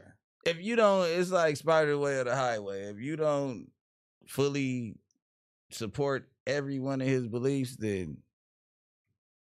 do you also feel like if people are more talented, they're able to get away with more shit like that? Like people are like more inclined to tolerate behavior like that if it's somebody that's putting numbers on the board, making hits, putting up big views. I mean, so if Munchie was acting out, you could tolerate it, is what you were saying. I'm wondering if would that be more of a thing? but more like if Spider was like this huge view draw, then probably people would be able to like tolerate it a little bit more. Yeah. You know? There's always that on podcasts that the people who are making the money come in at the end of the day are usually given a lot more of a leash. Yeah, in general. Okay, we got to talk about the biggest Hope you stuff. guys get that together. Okay. Yeah. Kendrick's Super Bowl performance. They not like us. Scale of 1 to 10. Because I'll be honest with you, I was in a room full of normies, a bunch of Armenian people in their 50s and older. This was not an impressive performance to all the normies that I was around. Those aren't normies in the hip hop community. Well, they're normies in the real world. in the sense of like they're people who are not invested in Kendrick Lamar's career, who I've previously seen the same group of people be very excited about Rihanna's performance, even the Dr. Dre thing that they did a few years back, whatever.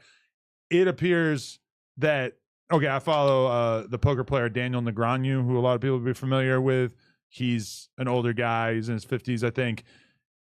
Same with him. He did a poll that I think had like 50,000 votes. Majority opinion was that was the most lackluster halftime show in his lifetime, or at least in recent memory. What's his like primary demographic of his followers? Normies, regular ass white people, I would say on average. Okay. And so that, and even like the Republicans, the conservative coalition, seeing them come together on Twitter and make it clear that they thought that the performance really fucking sucked. Now They could have had Jelly Roll. They could have had Luke fucking Combs. the hip hop heads Taylor. seem like they appreciated it for what it was. They think it's badass that Kendrick went out there and didn't do a lot of big hits. They appreciated all the symbolism, the pro-black stuff, the anti-Drake stuff.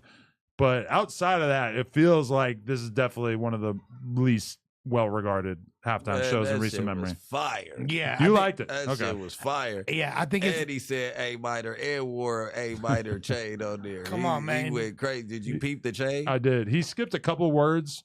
He didn't say the word PDF file. Yeah. But The beyond crowd that, did. it felt like he basically made it as aggressive as it could be without being tacky about it.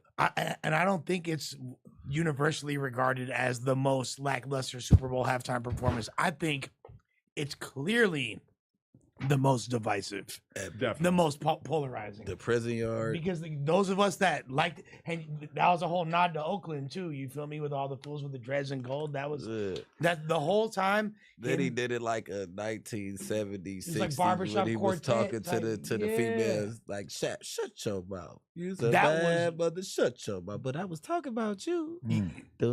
That's like straight like throwback to like Curtis Mayfield. You know what I mean? Yeah. Like that's real. I don't know. I feel like it was the most digestible way to present material that's really undigestible for a mass audience. This is a project that drew great influence from Draco the Ruler, who's a niche rapper from California. You know and what who I mean? you really don't need any kind of provocation to talk about at any given time. Well, I mean, to hear Draco's Why is flow he on on the your Super Bowl, side? I think you're clearly where you wanted to be. You Come feel me? on. Like, Come on now. Hey, Not- no homo, Brody. yeah, pause. I mean, I don't know. I thought it was all right. At the same time, I feel like it's got to kind of sting that Joe Budden basically like said that it sucked before it even came out because he was so brutal in regards to the track list that leaked and was essentially exactly what he played. But here's the thing: there's the number one demographic that doesn't like Kendrick's music are the New York centric ears. That entire archetype of people that have like, if you have, and it's very rare that you're gonna have Jada and Fabulous and Big Pun and Nas in your top 5 and be a Kendrick's like Joe Budden advocate Kendrick fan. hates Drake way more than he hates like LA rap. No, but his ears are like, these are the same people that think that Sugar Free and E40 are awful. But don't you? Joe is generally speaking a Kendrick fan. I think he respects and appreciates everything that Kendrick represents. That's what I think he's more of a fan of. You than can the be actual, a fan of him and still think that was not the move in terms of the actual set list. I mean, like, what would we have preferred? Yeah, I would have made a few changes. I would have done. I think it would have been crazy if he had done Mad City, for example, if Pyrus and Crips all got along. That would have gone bonkers. If he had done Money Trees and brought. How? Who the fuck was gonna relate to Pyro if Pyros and Crips all got along? We talk about the people at the game, not the people watching. Yeah, more people that would have related to turn the TV the off. videos of the stadium during the performance really kind of emphasize of like, oh wow, so like as much as this didn't feel like it really landed at home, Well, it was even worse if you were there. The Louisiana, the people in Louisiana as a whole, the New Orleans, how do you say it? New Orleans? Yeah. They already did not want Kendrick there because the whole world made this big fuss about Lil Wayne should be there. Lil Wayne should be there. They wasn't even at the game. How much energy? Okay, let's say that Lil Wayne came. What's the energy divider? Because he wasn't gonna be doing that shit. He wasn't gonna be moving around and all that. Lil Wayne was finna come geeked up. 9 o'clock, 10 o'clock, doing the performance, you know what I mean? But if Lil Wayne had came out, it would have been for like 2 minutes. I think he could have like summoned the energy to hold it down. No, I'm talking about not if he had the whole thing. If he had the whole thing. I don't know. I would have loved the set list no matter what. One of my favorite rappers in the world. But he did it. For me not to like him, and this is just my personal opinion, for me not to really like the way Kendrick raps and all that shit, he put up a great album, put up a great performance, and he really just performed the album. Like, he didn't go back and give y'all all that boring Swimming shit that I don't like. all that He either. did do swimming pools. That's the only one. Like Yeah, when that's the Rihanna only did one. it, she comes out and does all her hits. Yeah. Right. He comes out and he basically uses that as a way to promote his the more album. recent Yeah. music for the most part, which if you're an artist, that is what you really want to do, is you want people to hear all your new shit. Like if Nas got given the Super Bowl, you know, he probably doesn't really want to perform songs off Illmatic, because if a song off Illmatic streams, it doesn't benefit Nas. He doesn't own that catalog. But Nas, I know who I paid, dog. Searchlight Publishing. but Nas probably still would, in order to give the best possible performance, probably would come out and perform songs off of his most legendary project. Yeah. For sure. He'll give you a couple, but then, you know, he got the Grammys for the Hit Boy album too, so I think he'll probably mix it up. So As we say this, it becomes clear that obviously Nas would be a Nas weird is- fit for the Super Bowl. Yeah, like- but like- you know, Kendrick is kind of like the modern generation's Nas in a lot of to ways. be fair. Is he stepping that this is the new dot and this is what I'ma sound like going forward? So I'm performing all my new shit. Because if he does sound like this on the next album, I ain't gonna lie. He's gonna be one of my favorite artists in Yeah. the near future. And, Like, you and get let's what I'm and let's saying? keep it a stack. The first rapper in history to perform at multiple Super Bowls, Kendrick, give him the accolade. The first rapper to ever perform at a Super Bowl an entire set without a backing track. Real MC shit, actually rocking the mic. Flacco made this ridiculous claim that he had bad breath control. What he did was damn near inhuman with the amount of like moving around he was doing while still maintaining that flow. Like, Come on, man. And he was, I mean, well rehearsed, well executed. Flawless I execution. don't got nothing to say about it. Mustard fat ass was out there greasing with the football. He's so happy he back on. But so many people expected all these big surprises because Shut up, now in bro. this modern landscape, it's like everybody's going to come up with every fucking possible idea for what you could potentially be doing at the performance before it actually happens. So when he doesn't bring out any special guests, when he doesn't really have any, because there was like a whole media cycle around like Kendrick has a huge surprise, and then no real. I mean, the Serena Williams thing, like, okay, I guess that was kind of Serena funny. Williams, G walking. Samuel in the- Jackson? Yeah, Samuel All right. Jackson. In the I wouldn't fag- classify that as like a huge surprise, though. Who? Samuel? I mean, To it the was a black- surprise. We didn't expect To the it. black community, I was that's lit. like having the goat up there. It's But like it's just- having Denzel Washington. It's No, not dude. exactly like changing the world. You know, it's not like something, it wasn't like a huge viral thing that he had Samuel L. Jackson there. As much as you can respect it, it was a cool artistic choice. We all got the symbolism and everything. I don't think that lived up to this huge surprise that a lot of people were saying was going to come. Serena busting it down in a big square that says X when she's Drake's X is fucking maniacal. What are you That's what talking we about? like. G walking. What is that? That's what, like, you know, whatever, like whatever. She it is. definitely had on blue chucks. So she's crip walking then. All right, I there don't it know is. what How do you feel talking about You feel people me? calling her a hypocrite? This was another whole thing, saying that she's a hypocrite or some kind of fucked up person because of the fact that her brother, I guess, got killed by some Crips, and now she's out here crip walking. To me, the criticism related to that shows like a fundamental misunderstanding of like gangbanging and what it is, because obviously if she's from Compton, she's probably got some kind of reverence for this culture regardless of what may have happened to her brother in the past, right? Yeah, You said it. Didn't they grow up in a Crip neighborhood? though? Show did. Yeah. So she probably at least partially It affiliates might with not that. have been the Crips in her neighborhood that killed them. Right. Like, It was you the bad know, Crips. Yeah, it's like if one Crip kills somebody, it's like you gotta hate all of it. This is LA. You gotta know the politics and you know what I mean, the 100%. geotags of where these The people geotags. came from. Like, No, it's just like you said, a lack of understanding of the culture. You know, Yeah. like that. How do you guys feel about these skateboards not being on the wall anymore? yeah, what did you do? What happened that to OGZ? I don't know, man. Honestly, I was just sick of fucking looking at them, and I was just like, you know what? I'm gonna take them off the wall. But now we have these holes in the wall, which is not great. for? Got to be something I there. like the skateboard thing. It I did was too. like We could put something. traditional no jumper shit. One of the companies, the skateboard, wasn't even active anymore. Like the company doesn't even exist anymore. That kind of makes it cool or not? It's time to re-up. Remember that? I'm trying to figure out. There's no Kill Squad merch in here. Artwork right here. What was that girl Pussy who water. started OnlyFans and Joe Smith was mad about it? Kisa chat. What was it? Joe Smith's wife? You don't remember this? Oh, one? I yeah, remember yeah, that yeah. shit. She was like, "Well, we got to pay the bills." Keisha and shit. Chavez. Yeah. She is a former or current adult actress. She they went viral because she started OnlyFans, and then I ended up interviewing her. Like her little brother or like her cousin or some shit. He was with her, and he gave me one of those skateboards, and I hung it up on the wall. And then I saw that the company doesn't exist anymore. So Damn. that's at least one of the reasons. But just in general, I was like, I'm just sick of looking at a You fucking don't got no Steve-O incredible skateboard every day. diapers up there. You know, that could be You put some discussed. boxes there, incredible. We Need could get that. a Stet version, a Stet sign to put up there. Yeah. Stetson Blue. That's the goat. But I heard they're pretty expensive. Yeah. I don't know if I want to cash out on a Stet project.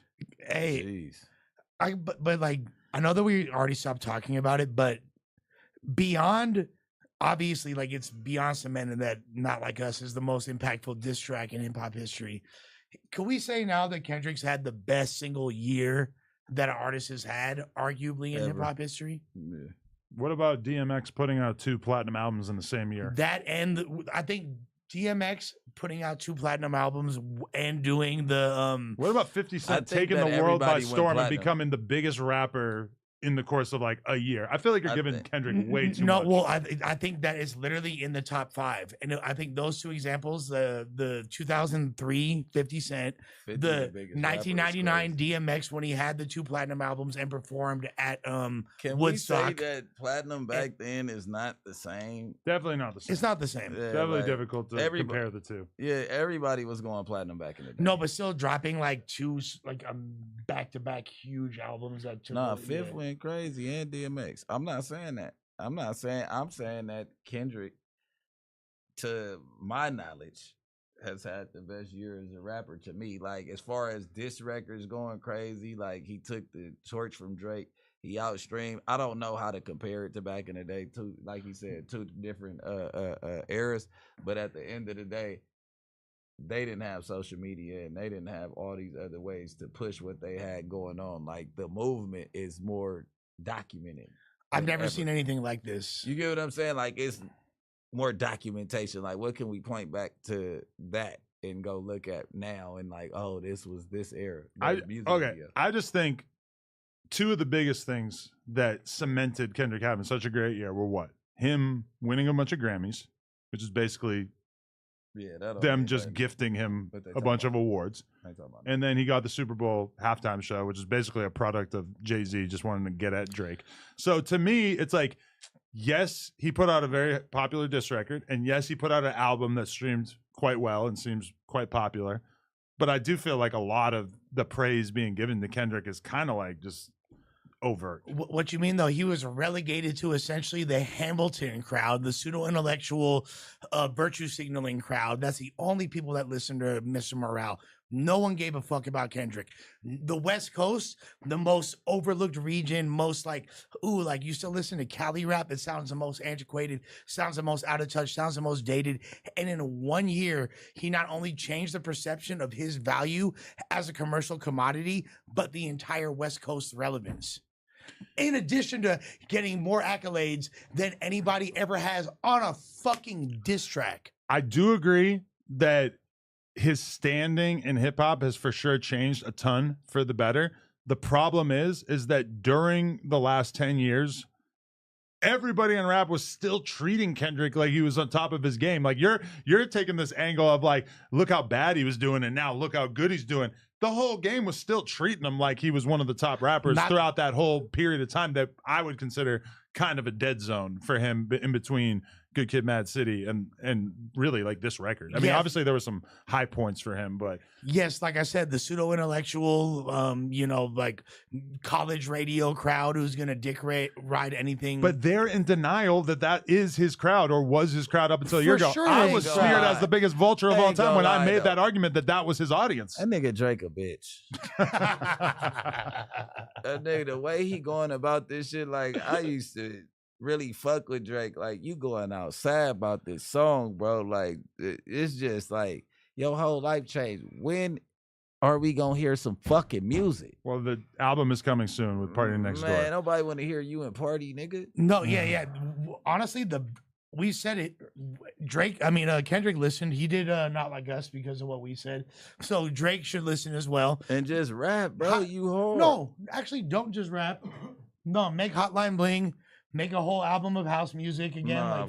That's what I want to hear. That's why I was kind of worried. Music. I'm worried that this Party Next Door album is a bunch of soft shit, which obviously he's basically the GOAT at making that kind of stuff. Let it be. I don't want to hear it. So me personally, if he drops that kind of album, I'm going to be bummed.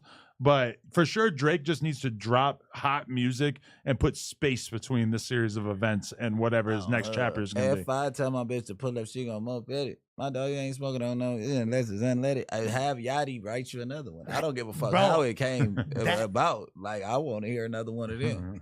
How about do like a whole project on some sexy drill shit? Sound like Cash Cobain and them. You feel me? You'll get my attention. Everybody will forget about all this shit. I promise you. Because guess what?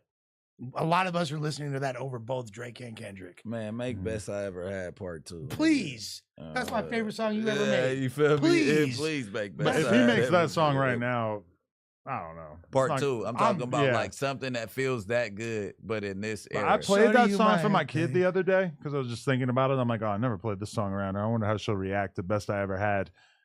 And it wasn't as excited a response as I would expect. And granted, I am talking about a 4-year-old, but I just feel like our memory of that song carries it more than what it might be viewed as today. It just hit different after Not Like Us. You feel me? Like it just hit different. I mean, you can't use a 4-year-old ears because. But I do use her ear to like, if a song is a hit, she fucking gets it right away. If a song is a mega hit, my kid heard NSYNC and has not shut the fuck up about NSYNC ever since. My daughter heard Outcome and knows every word to it. What's Outcome? What's Outcome? My shit. Oh, the new one? Yeah. Oh shit. Okay. Well, she knows the new one, but Outcome. She be like, catch an eye like it. Yeah, we got one. Nigga, we could crash just to see the outcome. I look back because I be playing shit in the car. I look back and heard her rapping and shit. She was like, dang. I'm like, what the She fuck? knows it's you? Yeah. I played my She kid a watched a video. lot of videos. I played my kid my X4 verse the other day. I was wondering what the response was from Parker. Confusion. Didn't seem like she really grasped that she was eyeing down the greatest rapper to emerge from the West Coast. Data, boof, burned down. No, you're definitely from Joey Badass Town. You're from the East. Yeah, but I'm out here politicking. Wait, but We ain't giving you that shit. You gotta Pac shot somebody out here. You gotta do some shit. You know what? Okay, look at this though. I want to show you guys something. That's good. Oh shit. Show the screen. Look at the thumbnail that we're currently rocking with for this X4 collaboration. I'm not in favor of this thumbnail. I need to be in the thumbnail with X4. Yeah, you hit it with you got the 4 extras. Why not? Yeah, I mean that's good. You know, he's viral and everything, but I don't Off know. the bat. I feel like this thumbnail could be better. Who did that? I think it probably just his uploaded. team. Yeah, it's probably the default thumbnail or something. If you notice, music videos don't tend to have thumbnails. A lot of them. Who? His? No, just music videos in general? Yeah, a lot Well, of artists. Adam say you find like a fucking hard ass spot in the video where everybody's making a dope face and You got to find the best moment. Yeah, you find the steal. Yo, but Bricc, so you dropped a diss track. Yeah, why you do that? Fuck them. That shit's been dead for a minute. Yeah, why you reigniting beef with Big Sad 1900? I needed him to get some breath through his lungs. I had to bring him back. So you took his flow? But this is the thing. People say I took his flow. But I was in the studio and I don't listen to Big Sad. I just happened to, when that beat came on, that's the vibe I had when I was rapping. I could not tell you one Big Sad song. But you still imbibed his flow. Yeah. And I did. No, but that's like and I'm way harder at it than him. My point of even doing that and dropping that diss track was to let people know, like, I'm like the most slept on in the West. I really could go bar for bar with any one of you niggas at any given time. And I don't know if y'all vouch for me, but y'all been in the studio, y'all heard my catalog. As far as West Coast rappers, I just don't feel like I get the right about it. But I don't put out a lot of We got to music get you either. signed to TDE. That's what we not gonna do. No? Yeah, we gonna say that we did, that we not gonna But if people actually, it's actually insane to me that people are upset and even drawing any objection to you flipping the artist's flow that you're dissing. That's such a classic hip hop move. That's a classic move. That goes. You're supposed like that's like what you supposed to do. Yeah. Yeah. Everybody's been doing that. I could give you 300 examples. Like that's hip hop 101 when you're making a diss track. So it just shows, these new booty ass kids ain't even wiped their own ass before. Yeah. But Big Sad. I talked to Big Sad. He like, niggas just want views off my name. You didn't even really diss me. I'm like, man, I did diss your chili pimping ass, nigga. Yeah, the whole thing is about it being a chili bowl pimp. Yeah. What the fuck is a chili bowl pimp? A pimp that's at the cafe all night watching his hoe from across the street eating the chili, making sure she's not choosing up on another pimp. That's chili bowl pimping. That's chili pimping. Yeah. But you did do the King Yella move and you put Big Sad Diss in the title. Yeah. Yeah. You got to be kind of lit to not do that. Yeah, I know. You have to be super lit though. Like that's Yeah. like I put Big Sad Diss. At first, it was uploaded regular. Then I'm like, haha. I mean, if it's gonna bring, hey, if it gets 1 million views, you're gonna take it out. no, Actually, no, you're gonna keep it going. I'm gonna I keep hear it there. you. no, get 2 million. It was a clout move. Shit, who gives a fuck? Yeah, shit happens. Well, nah, it's a. I mean, look, you know what? I really don't want to take up for you and be your fucking lawyer, but like on some rap shit. Hey, let me flip. One of the most respected rapper from a rap perspective, before people get into whatever his street history is. But Big Sad is one of the best rappers out here by far, for sure. So so to diss him, arguably use his style better, get on his helmet. That's what you're supposed to do as an MC, especially if he's from another card. Fuck it, you feel me? Like, I don't think he's from a card anymore. I think he wants to do another interview. He told me he was taking a break from interviews. He said that that was the best thing that ever happened to him. Did he tell you that? What? That Doing a they song with me? exposed him. Oh. I hate you. No, the fact that he was exposed for telling because it let him know who was rocking with him and who was just haters from the get-go that was up under him. I don't know if I would be looking at it the same way, but it's a beautiful way of That's optimistic. Yeah. hey, that Glendale to Loke song was a scathing diss track when him and Yellow Hill were going back and forth. So, I don't think I heard that. yeah, but they both had really good diss tracks against each other. Shouts to Yellow Hill, shouts to Sad. But if Sad get at you like that, Glendale to Loke? Glendale to Loke, because Who's from Glendale? he said Yellow Hill went to Glendale High, so he called him Glendale to Loke. You feel me? Damn. Like, and it was a Glendale whole. High is crazy. Well, My apparently- beautiful wife went to Glendale High as well. She might have been That's classmates, or maybe Maybe. a senior when Yellow Hill was a freshman. Who knows? But it was a pretty formidable diss track. So Well, I mean, he might be on your helmet. He's Hispanic. Yellow Hill, I could see that happening. Yeah, but no, I'm saying Big Sad was on helmets with it. Oh yeah, man. He rapped back, I'ma destroy you. I ain't Yeah. even really go into dissing you, nigga. I just like tapped around it. I just showed that I could possibly be better than you at your own. Is that club. old or recent? I did that like 2 months ago. Oh, I did that. Nah, I did that right after our last session with Trap Lord. Well, to be honest though, after this full DW hit fucking pull-ups on the Corning street sign light posts or whatever, like, damn, it's gonna be hard to outdo that. Okay, when you search Big Sad Diss on YouTube, let's peep the order that it comes up. Big fuck you. Sad Diss.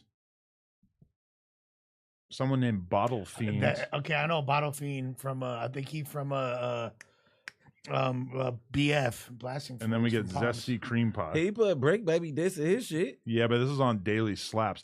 Because you remember, he didn't upload it to his YouTube. So he still had control of the title. No, but it's on the Daily Slaps YouTube. But he had control of the title, Adam. How would he control it when it's not his YouTube channel? Okay, so where did he put it out at? On Vivo? He put it on SoundCloud. the video? No, it's not a video. It's just a. It's I just, know. it's I'll just an ask audio. Daily, we It's know an Daily audio. Slaps. We can just Okay, ask, bro. We can ask, bro. Yeah, mine came up before his. Okay, DW Flame one comes up, even though it doesn't say Big Sad Diss in the title, but It that, says it in the details. it does. Look. Yeah, this is a big. Yeah, but then okay, yeah, those are the majority of them of disses. Zesty cream. Tell Bricc Baby go brush his teeth. Okay. What Big- the? Big Sad says he got tough from Rough with the Plugs baby mama. Okay. Come on, bro. Damn. I didn't know that. But shit. We do be fucking baby mamas. Not his, but okay. I also wanted to bring up the let's watch this video. I have to call a party foul on this to the one and only Lupe of Hit Your Lupe fame. We're gonna fire this up and we're gonna watch this. So this is the other day we do the Dave Blunt's interview, and then right afterwards the Orlando 4 Extra thing, whatever. So Dave Blunt's is just kind of hanging out in the office. Look at them motherfucking shoes poking out. But I just want to use this as like maybe a teaching moment of like what not to do when you spot a famous rapper at No Jumper. If I knew that this was taking place, I would have like asked her to not do this. What if you spot said rapper at the hospital? Then you're really playing by your own rules, and I don't have anything to say about that. But okay, let's go silent for this so we can actually watch this, because this is a little bit longer and it's very painful to watch. What's going on, bro? How's it going? What got you in here? I'm doing an interview, No Jumper. Okay. Good people here. Oh, yeah? The last thing I heard about you was about the hospital situation. How's your health? I'm doing good. I'm on my health journey. My friend here is helping me. Okay. What kind of friend are you? I'm his friend. Okay, just a regular friend, not with benefits? No. Okay. Health benefits. Oh, how about I'm I'm just asking. Okay, friend with. Okay, just asking, bro. Don't ask stupid questions. No, that's not a super question. I just wanted to find out. Mo, she knows she talking to? Huh? Lush. Health benefits. Oh, health benefits. That's right. That's right. So you're doing good? Yes. Oh, okay. Still got the I'm glad to camera see up. you back outside, drinking water. You know, Yep. that's what I need to drink, bro. Yeah. Stay hydrated. Yeah, I brought some food. I'm gonna give you a plate. Okay. I'll accept it. Oh, We are okay. excited for the plate. Are you excited? I didn't mean to be rude or anything. I just wanted to find out. I'm just a little spicy, you know. Don't worry about it, mommy. You good? Oh, okay. Just wanted to find out, make sure. All right then, bro. I'm gonna get the food right now. Okay, it's nice that she offered him food, but that was so awkward and painful, and just like every second of it was just like he does not want to be filmed right now, doesn't want to talk about recently being in the hospital. You Oh. camera, then you never put the camera down. It was like, wow. It was like silent dead moments where the camera was just on him. Yo, and his girl trips out on you, which you almost saw the fucking hoodsta come out of Lupe right there, because she almost turned Yeah, up on That's that what I'm bitch. She saying. like, Like, yeah, that ain't a stupid question. I just trying to find out. You see how nice she was. She It was like, almost "We're got a little excited for the intense. plates." She came back with the, "We're excited for the plates. We can't wait." Like, oh, bitch. She talking about, "I'm just a little spicy." Nah, you seen that nigga. That ain't no regular Mexican old lady, nigga. Get your game together. That was wild though. Like that right there. Like we used to like have like a big thing. We would make a big deal out of like no filming in the office. That really gave me a reminder of like why that used to be a thing that we were really Yeah. pushing here. Yeah, well, it for shows sure. like what a nice guy Dave is too, Yeah, because he handled it like a consummate professional. he Or did. It was 100 Crips over there. He probably peeped that So- dynamic as well. He probably Yeah. didn't want to make it awkward, but dude, oh my god, that was.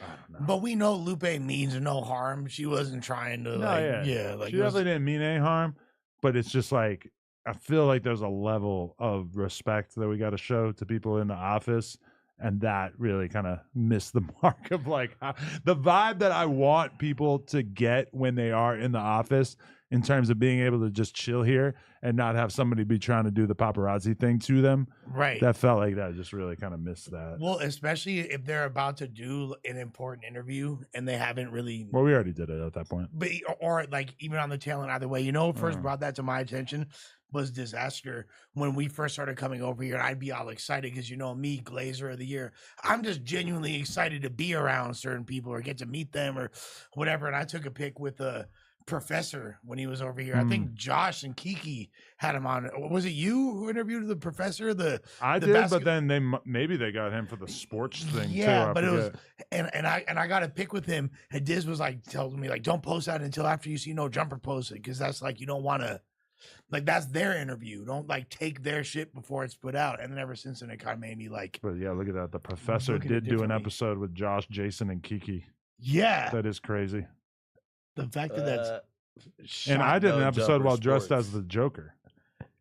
yeah, and yours that's crazy that the one with the No Jumper Sports is shy of 40K and Was yours it is on like Halloween? 1250. Yeah. Oh, I was about to say. You went out your way for that shit. That shit seems crazy in retrospect. It's just like, damn, so you had the fucking Joker costume on for no reason.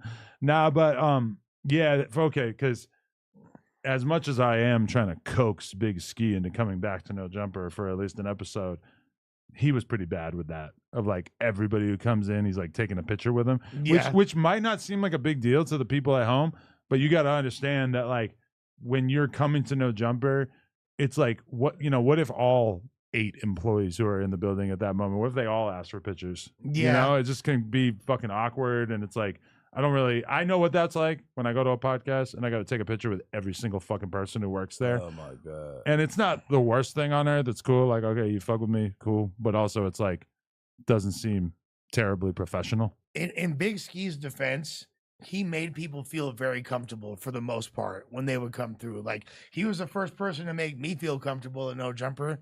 All you assholes are just like in your own world. Like, Ski's actually, hey, what's up, bro? You want to smoke? Like, he was actually super accommodating. But I would notice with some of the filmers that like they would take a picture with the fucking rapper 5% of the time. Yeah. And like, so it is kind of weird when you have the security guard taking pictures with like 100% of the people who come through. At a certain point, it's just like, all right, like maybe we could chill a little with that. Yeah, I'm not gonna do it unless it's someone like OJ the Juice Man. Then I'm for sure taking a pic with them. Or like, but you interviewed him. Yeah. So he's sitting there on the couch with you for a fucking hour. So for sure at that point, I think that it's fair for you to, you know, take a picture with him. Obviously, that's like part of the protocol is to take a photo. It's a little different when you're like just the security guard, you know? Yeah. No, there's understandable. There's levels. We should definitely hit this one. So, Miss Nikki Baby says that Leangelo Ball walked out on their family and is allegedly starting a new one. He got someone else pregnant already. He had to swerve on her. Hey, I ain't gonna lie to you. I know Nikki and her sister, man, and I know Jello was going through hell probably. She's not your average, I don't know. She's a tripper. So she's a tweaker. Yeah. Much like the song. Yeah. Yeah, she be tripping on shit. So he probably, and it's cold though, but he probably was like living off of her because she got a couple dollars. Yeah. Like, you know what I mean? And then the single came out and he like, bitch, I'm gone. Does your mind go to respecting him for realizing that his value had changed and that he could possibly level up?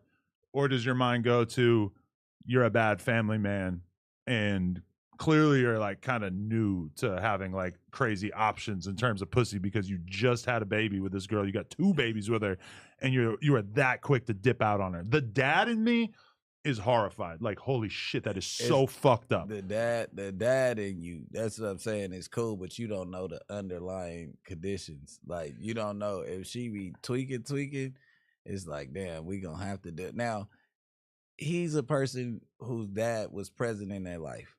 And the dad politic for them. Present. You get what I'm saying? Very present. So I doubt that the father or the dad in him like erases because he's not at the house. I don't think that he's not gonna be a father. He was, you know what I mean? His father is like the most important man in his life. So Yeah, he's gonna, you know what I mean, reciprocate. I mean, he should.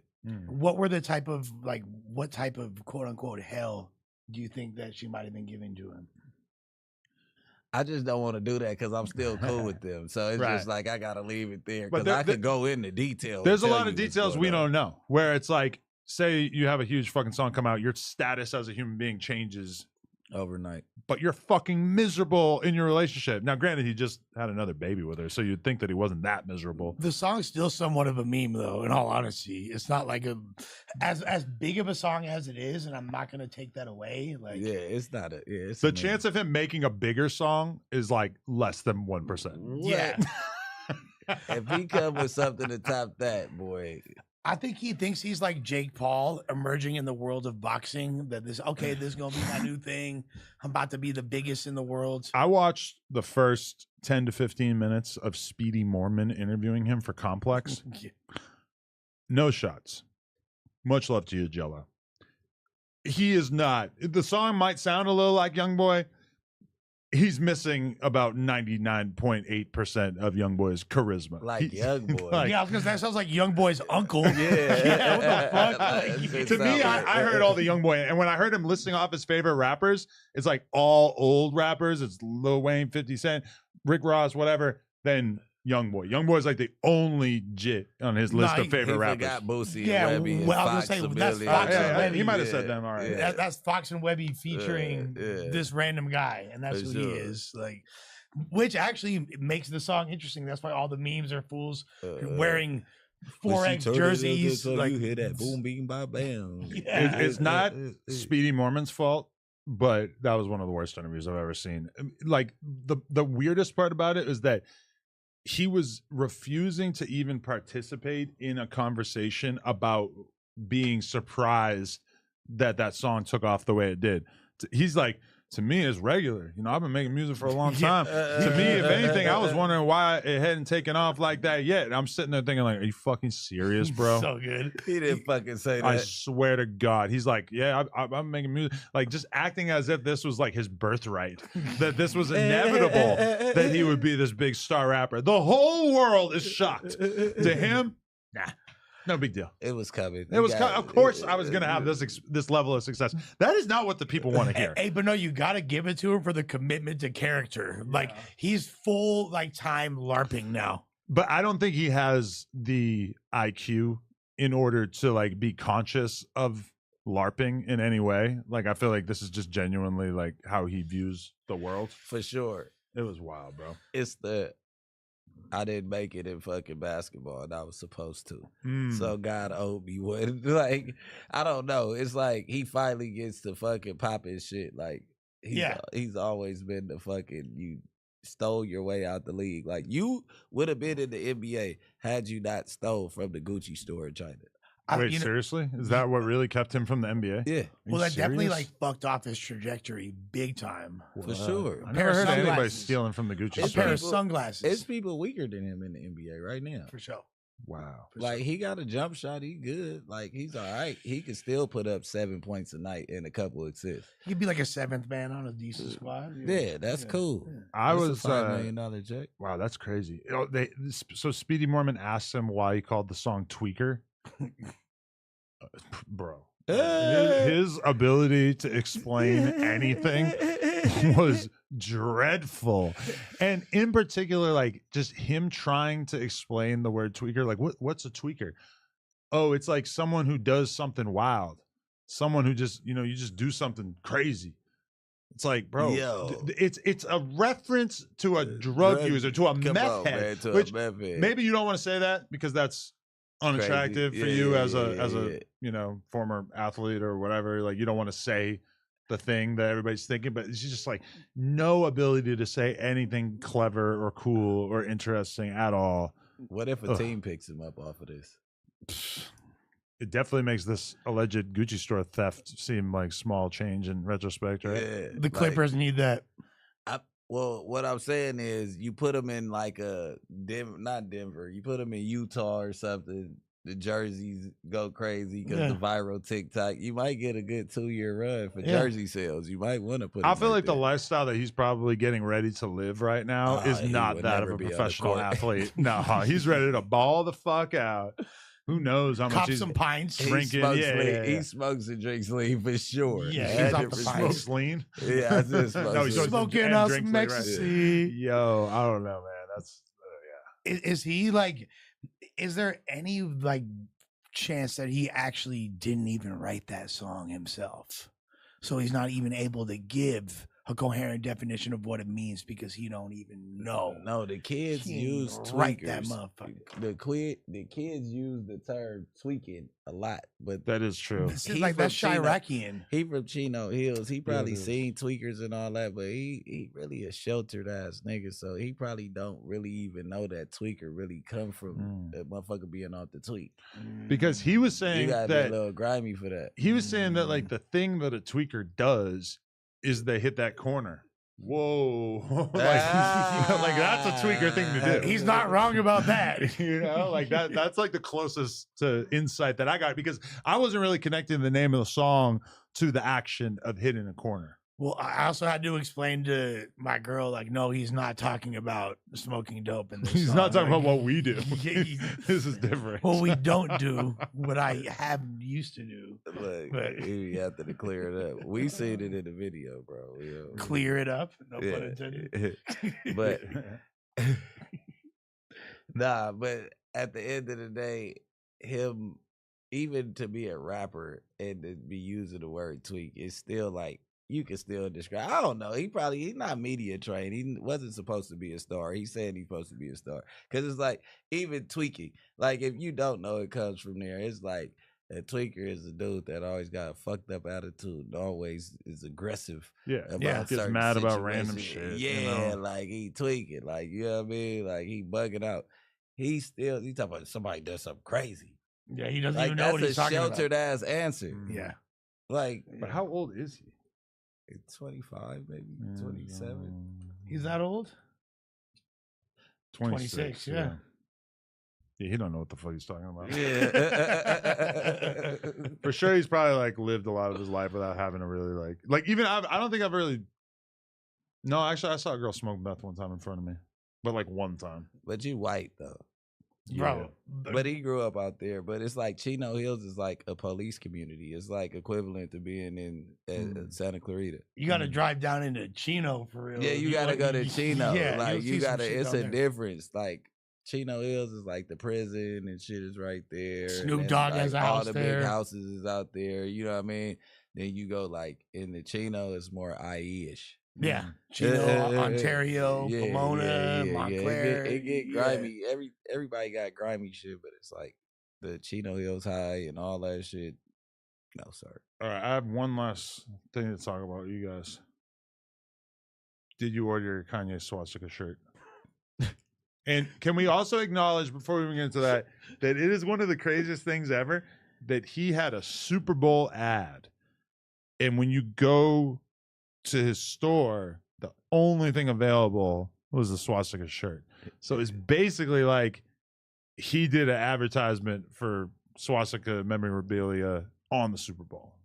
That's fucking wild. I almost feel like that is not like enough attention is not being drawn to that. After all the speculations and everybody makes their clip, 2 weeks later, he's gonna come out with saying that the swastika belongs to Africans.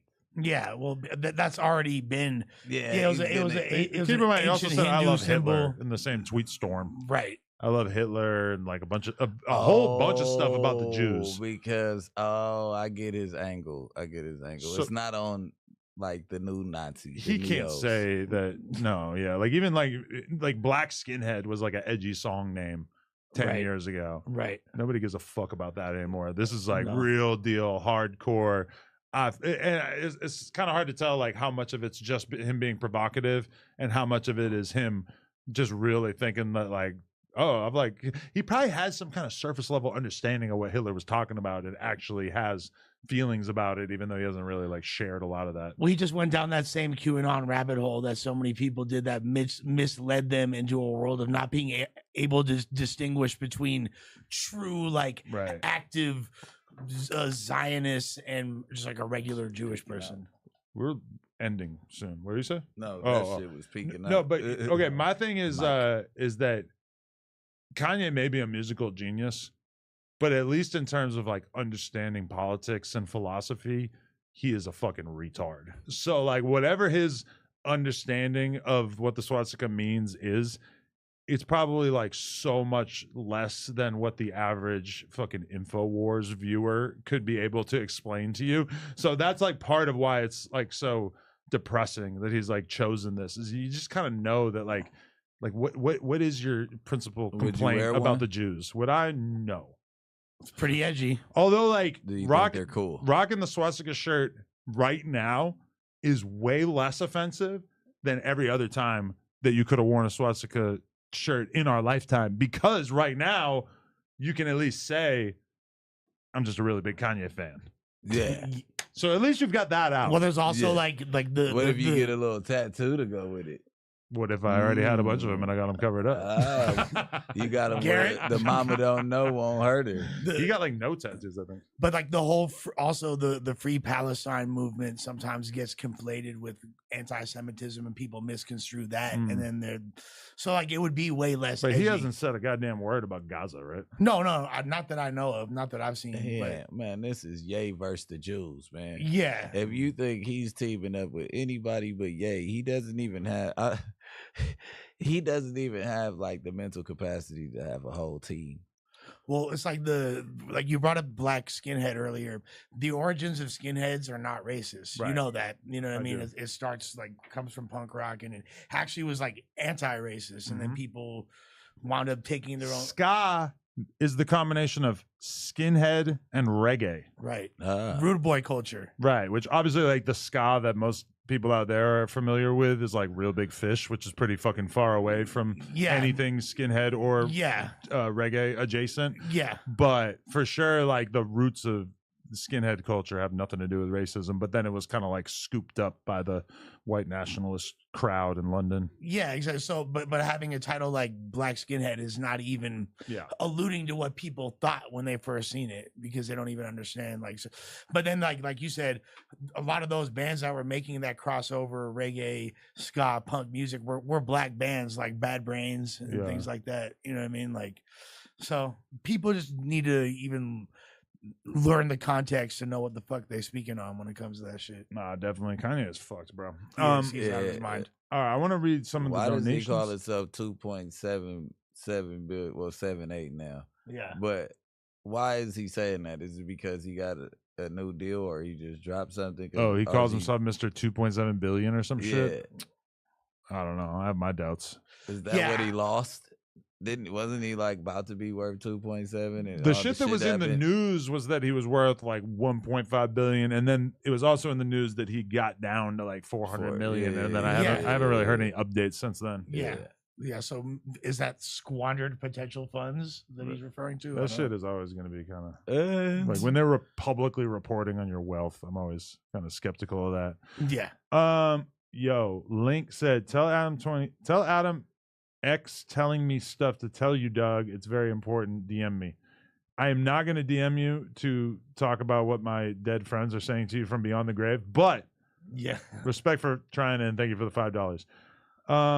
Lush, what's your thoughts on John versus Lloyd Banks? Run it up. That's great for the culture. You feel me? John, if there's anyone that deserves a shot, he one of them ones. Lloyd Banks, one of the most lyrical rappers ever. Oh, he's doing a battle. Yeah. Oh my God. That's crazy. Wow. I called the lady. T-Rel mentioned how he helped Tyga get Black China. Wow, new narrative just dropped. So he was not part of the groom squad. He was part of the breakup. Wait. Okay, he helped her get Black China. Black China was before Kylie. Yeah. He left Black China and put her out, took her shit, put it out in the front yard for the moving company to come get so that he could move in with Kylie. And then she was fucking with Rob Kardashian, immediately. That was her get back. Yeah. Yo, that is one of the craziest moves in history. Baby. You're a Tyga and you just leave Black China for a fucking 10th grader? That is OD. And then I go marry I go get in the family and go have a baby. W Black China? I'm your sister now. Yo, it would be your baby mama's sister. It would be too awkward for words if he was still with her. And it was legal now, obviously legal for many years. Yeah. She found a way cooler rapper by the time she was of age. A bunch of them, really. Yeah. I just watched fucking Nardwuar and Timothy Chalamet. Yeah. That guy's cool as fuck. Yeah, he's tight. I wonder if any one of I wonder if Trav was ever around her before she was 18. If who was? Travis. Not trying to. I'm just saying. I'm pretty sure I think Tyga got the market cornered on that one. I just feel he got those 16. The time period where Tyga was super lit and the time period where Travis Scott was super lit didn't. I feel like Travis was a new era. Underground lit though. But I feel like Tyga and Kylie were done by 2015. And that's right when Travis started popping up. Exactly. Yeah. That was Birds in the Trap scene. Brian McKnight was 2015, I want to say. Yeah. And he was already working with Kanye super much. He been working with Ye. That's why I know that they had to be with each other is what I'm saying. He used to live with Ye. Yeah. So with Kim living there, you got Kylie. Bum. Well, if you met her when she was 18 or 17, no, I didn't say he did nothing wrong. Good, but I'm saying the Tyga thing a little different. Yeah. Nick Bishop said, "I know it's off subject, but Bricc and Adam need to do a turn mixtape, or he'll help 4Extra get his rap career off the ground. Y'all have the reach. Use it. We should do more music. We should book a studio session soon." Coming to a hood near you. And yo, I'm not gonna lie, 4Extra, every time he plays me a song, It sounds pretty decent. And I don't think that he has a writer, unless there's just always someone helping You him. can't have a writer because he's too repetitive with the words that he said. Yeah, he needs to branch out a little bit. He rhymes a word with the same word. He'll say different words in the middle, but it'll be the same word. But he could be the hook god. DJ Flip is bringing a really good side of him out. Like I feel sure. like the DJ Flip produced Faux Extra, bro. Is like even the songs he played for us on stream the other day, it sounded straight. pretty good. Actually, I don't like him with auto-tune, but I don't like most people with auto-tune. His homie with the auto-tune didn't sound too bad though. Whoever it was that was doing the hook. I just feel like for Extra as a rapper, like we need to nurture that potential. I mean, we give him a writer, he good. Fuck a rap. Or is that gonna water him down? Nah, it's like Crip Mac needed a writer. Yeah, he did. Like I don't think he's gonna accept a writer. He might accept a little help. Crip Mac could have sound like Flacco, that unlocked Flacco flow that he did in the Skrilla type beat. I wanna. He could have. I want to let create somebody that. write for him. I want to create Crib Mac the rap star because he just needs some. But I hear from people that he just won't. Nah, but He won't honestly, do it. I'm not gonna lie. God sent me a hoodster from the 55th Street Gang is one of the best songs in recorded music history. Yeah, that is a good one. It's so fucking. I actually good. watched Yeah, But I actually watched the full video of Hit Your Lupe the other day. She loves church. She loves God. No, his Hit Your Lupe verse is OD, and also like 7 people have verses on it. The what ain't my neighborhood. He has like a CD, Lupe. bro. He has a CD that he made that we bought a copy off him for like $100. He was doing the Nipsey thing, and we still have it. There is a collab with AD, and I'm pretty sure none of those songs ever made their way to YouTube. Oh, that needs to be released I gotta listen to ASAP. it, bro. It costs 100. That's what. Imagine listening to 20 songs of Crib Mac.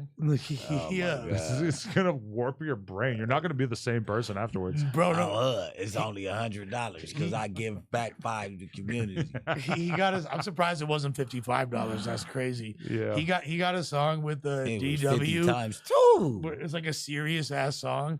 And he's on, and Crip Mac's on the hook, and he's all, she was hardcore, rainy days. It's so good, bro. It is so fucking good. Like, yo, him singing sounds insane. He has a country song. Yeah, dude, have you heard the There's a theme song song? called like Fried Chicken that he did that was fucking crazy. Yeah, I can't remember that how it song's went. insane. He also has the theme song for him and China Max. He goes, "That's my buddy, Waddy." Yeah. That shit's that hard. Shit is that shit's banger, dog. But fried chicken, he's way healthier now. He's a Subwayer. Yeah, for sure. Yeah, he was Yeah, he pushing got that him line. fucked up. Like it's healthier, cuz. Yo, the fact that I searched Crip Mac fried chicken and it's just shorts about fried chicken. But wait, look at R.I.P. Chicken Mac. Wait, what the fuck? Maybe it's really like not on YouTube. It's mac and cheese. The song? I'm saying they they're like interpreting it that way. It might be called Popeyes. Is it? Wait, I'm gonna search. I'm gonna add in. I feel like he did like a Popeyes commercial. Wait, okay, we'll try Popeyes. Wait, it's because I wrote Rip Mac, I think. Fried chicken. Is right there. Oh yeah, here we go. First time at Raising Chains. I need a 5-finger combo. Come on, man. We miss Crip Mac, dog. But I feel like the song. Oh yeah. Look, featuring Crip Mac. 682 views. It was a feature. I love fried chicken featuring Crip Mac. Someone low-key did. I'm gonna save those. Someone did the homie Slimy. I feel like. Wow, that's crazy. That's grimy as fuck, actually. Whatever. I think did he do a song with Crip Mac? Yeah. Why does this take forever? Rainy Days is a highlight. Wait, now I have to check though. Does it just it's just P Mac. Crip Mac OG Suicide. I feel like this exists. Oh wow. Well, look, a promo. Crip Mac Day One OG Suicide R-rate video coming soon. They never got it out. I don't think it ever came. Is that the song though? Look at OG Suicide and Crip. Yo, shouts to OG Suicide for getting like 95% of the No Jumper staff to fucking cry on cam. Yeah, that did happen. You did too, right? Hell yeah. Do you look back on that? Does it feel like a religious transformation type thing where like it just puts you just being in front of him and knowing that other people had cried for him that it made you want to cry? It was super cathartic. It was like, for me, it's easy because I'm in like the rehab stage of my life, but I'm big on speaking my emotions, looking for any type of emotional release. He caught me slipping at the perfect time I was ready to cry anytime on camera. So that was like, If somebody cried in front of me most of my life, I would just be like, damn, bro, that sucks. you're gay as fuck. Yeah. Bro, you gotta chill. But like, I feel like, I'm not going to lie, the tears that OG Suicide got out of people were pretty fucking genuine. And I feel like when that program started, it was like a really good thing. I remember China Mac, House Phone, Gina, like a hell of people were like having really powerful episodes on OG Suicide. Definitely. Then I don't know, it just got kind of, you know. We just told him he couldn't use the space anymore, and he was But shut down he the was whole very program. upset. Well, it's like there's only it's difficult to keep that going because you know what I mean. There's only so many people that you could have that within the universe is gonna make sense. So I don't know. You Yeah, feel me? it was a whole thing. That was a wild beef. He brought a chair to the office, and threatened me with a chair. Jebediah III. Adam did a switch cuck down El Toro. I wish. Alcoholic Gamer. About time y'all drinking Lush. Mix that blue ball drink with some Everclear and pineapple Fanta. You're welcome. Drinks on me. Hashtag drink more That sound alcohol. like a play. Hashtag Exactly. You're trying to line your boy up. don't be early. That Okay. sound good though. Everclear with the Fanta though. Sound good. Adam, Flacco, and Remo, the only ones up there still heavily meat riding Drake and OVO. Give it up. It's over. He got embarrassed. Kendrick's up. Remo, I wouldn't even include in that. Nobody is denying that he won the goddamn battle. I don't know why you're fucking posing this allegation at us. Bishop Rojas. I'm just an N-word from the ghetto, but now I'm in the game and I'm balling like I'm mellow. R.I.P. Lil Snoop. He was talking about Carmelo Anthony. Indeed. And then Shootouts Peso said, will Almighty Suspect and I make a hit song? Listen, if you give my boy some money for a verse, then I'm sure that he will deliver to you a hit. Shouts to Extra Pesos. So show. All right, yo, shout out to everybody who watched this. Y'all gay. Don't ever watch it again. Smash the like button, drop a comment, and we'll be back real soon. Shout out to our sponsors, Prize Picks and Zippix. I'm not gonna lie. Zippix might have a role in my life moving forward, man. Check it out. Let me know what you think. We gonna see. I need somebody. Yeah, I need like a test case, like where I don't do any nicotine all day, and then I hit it and like really judge like how much of an effect it's having on me.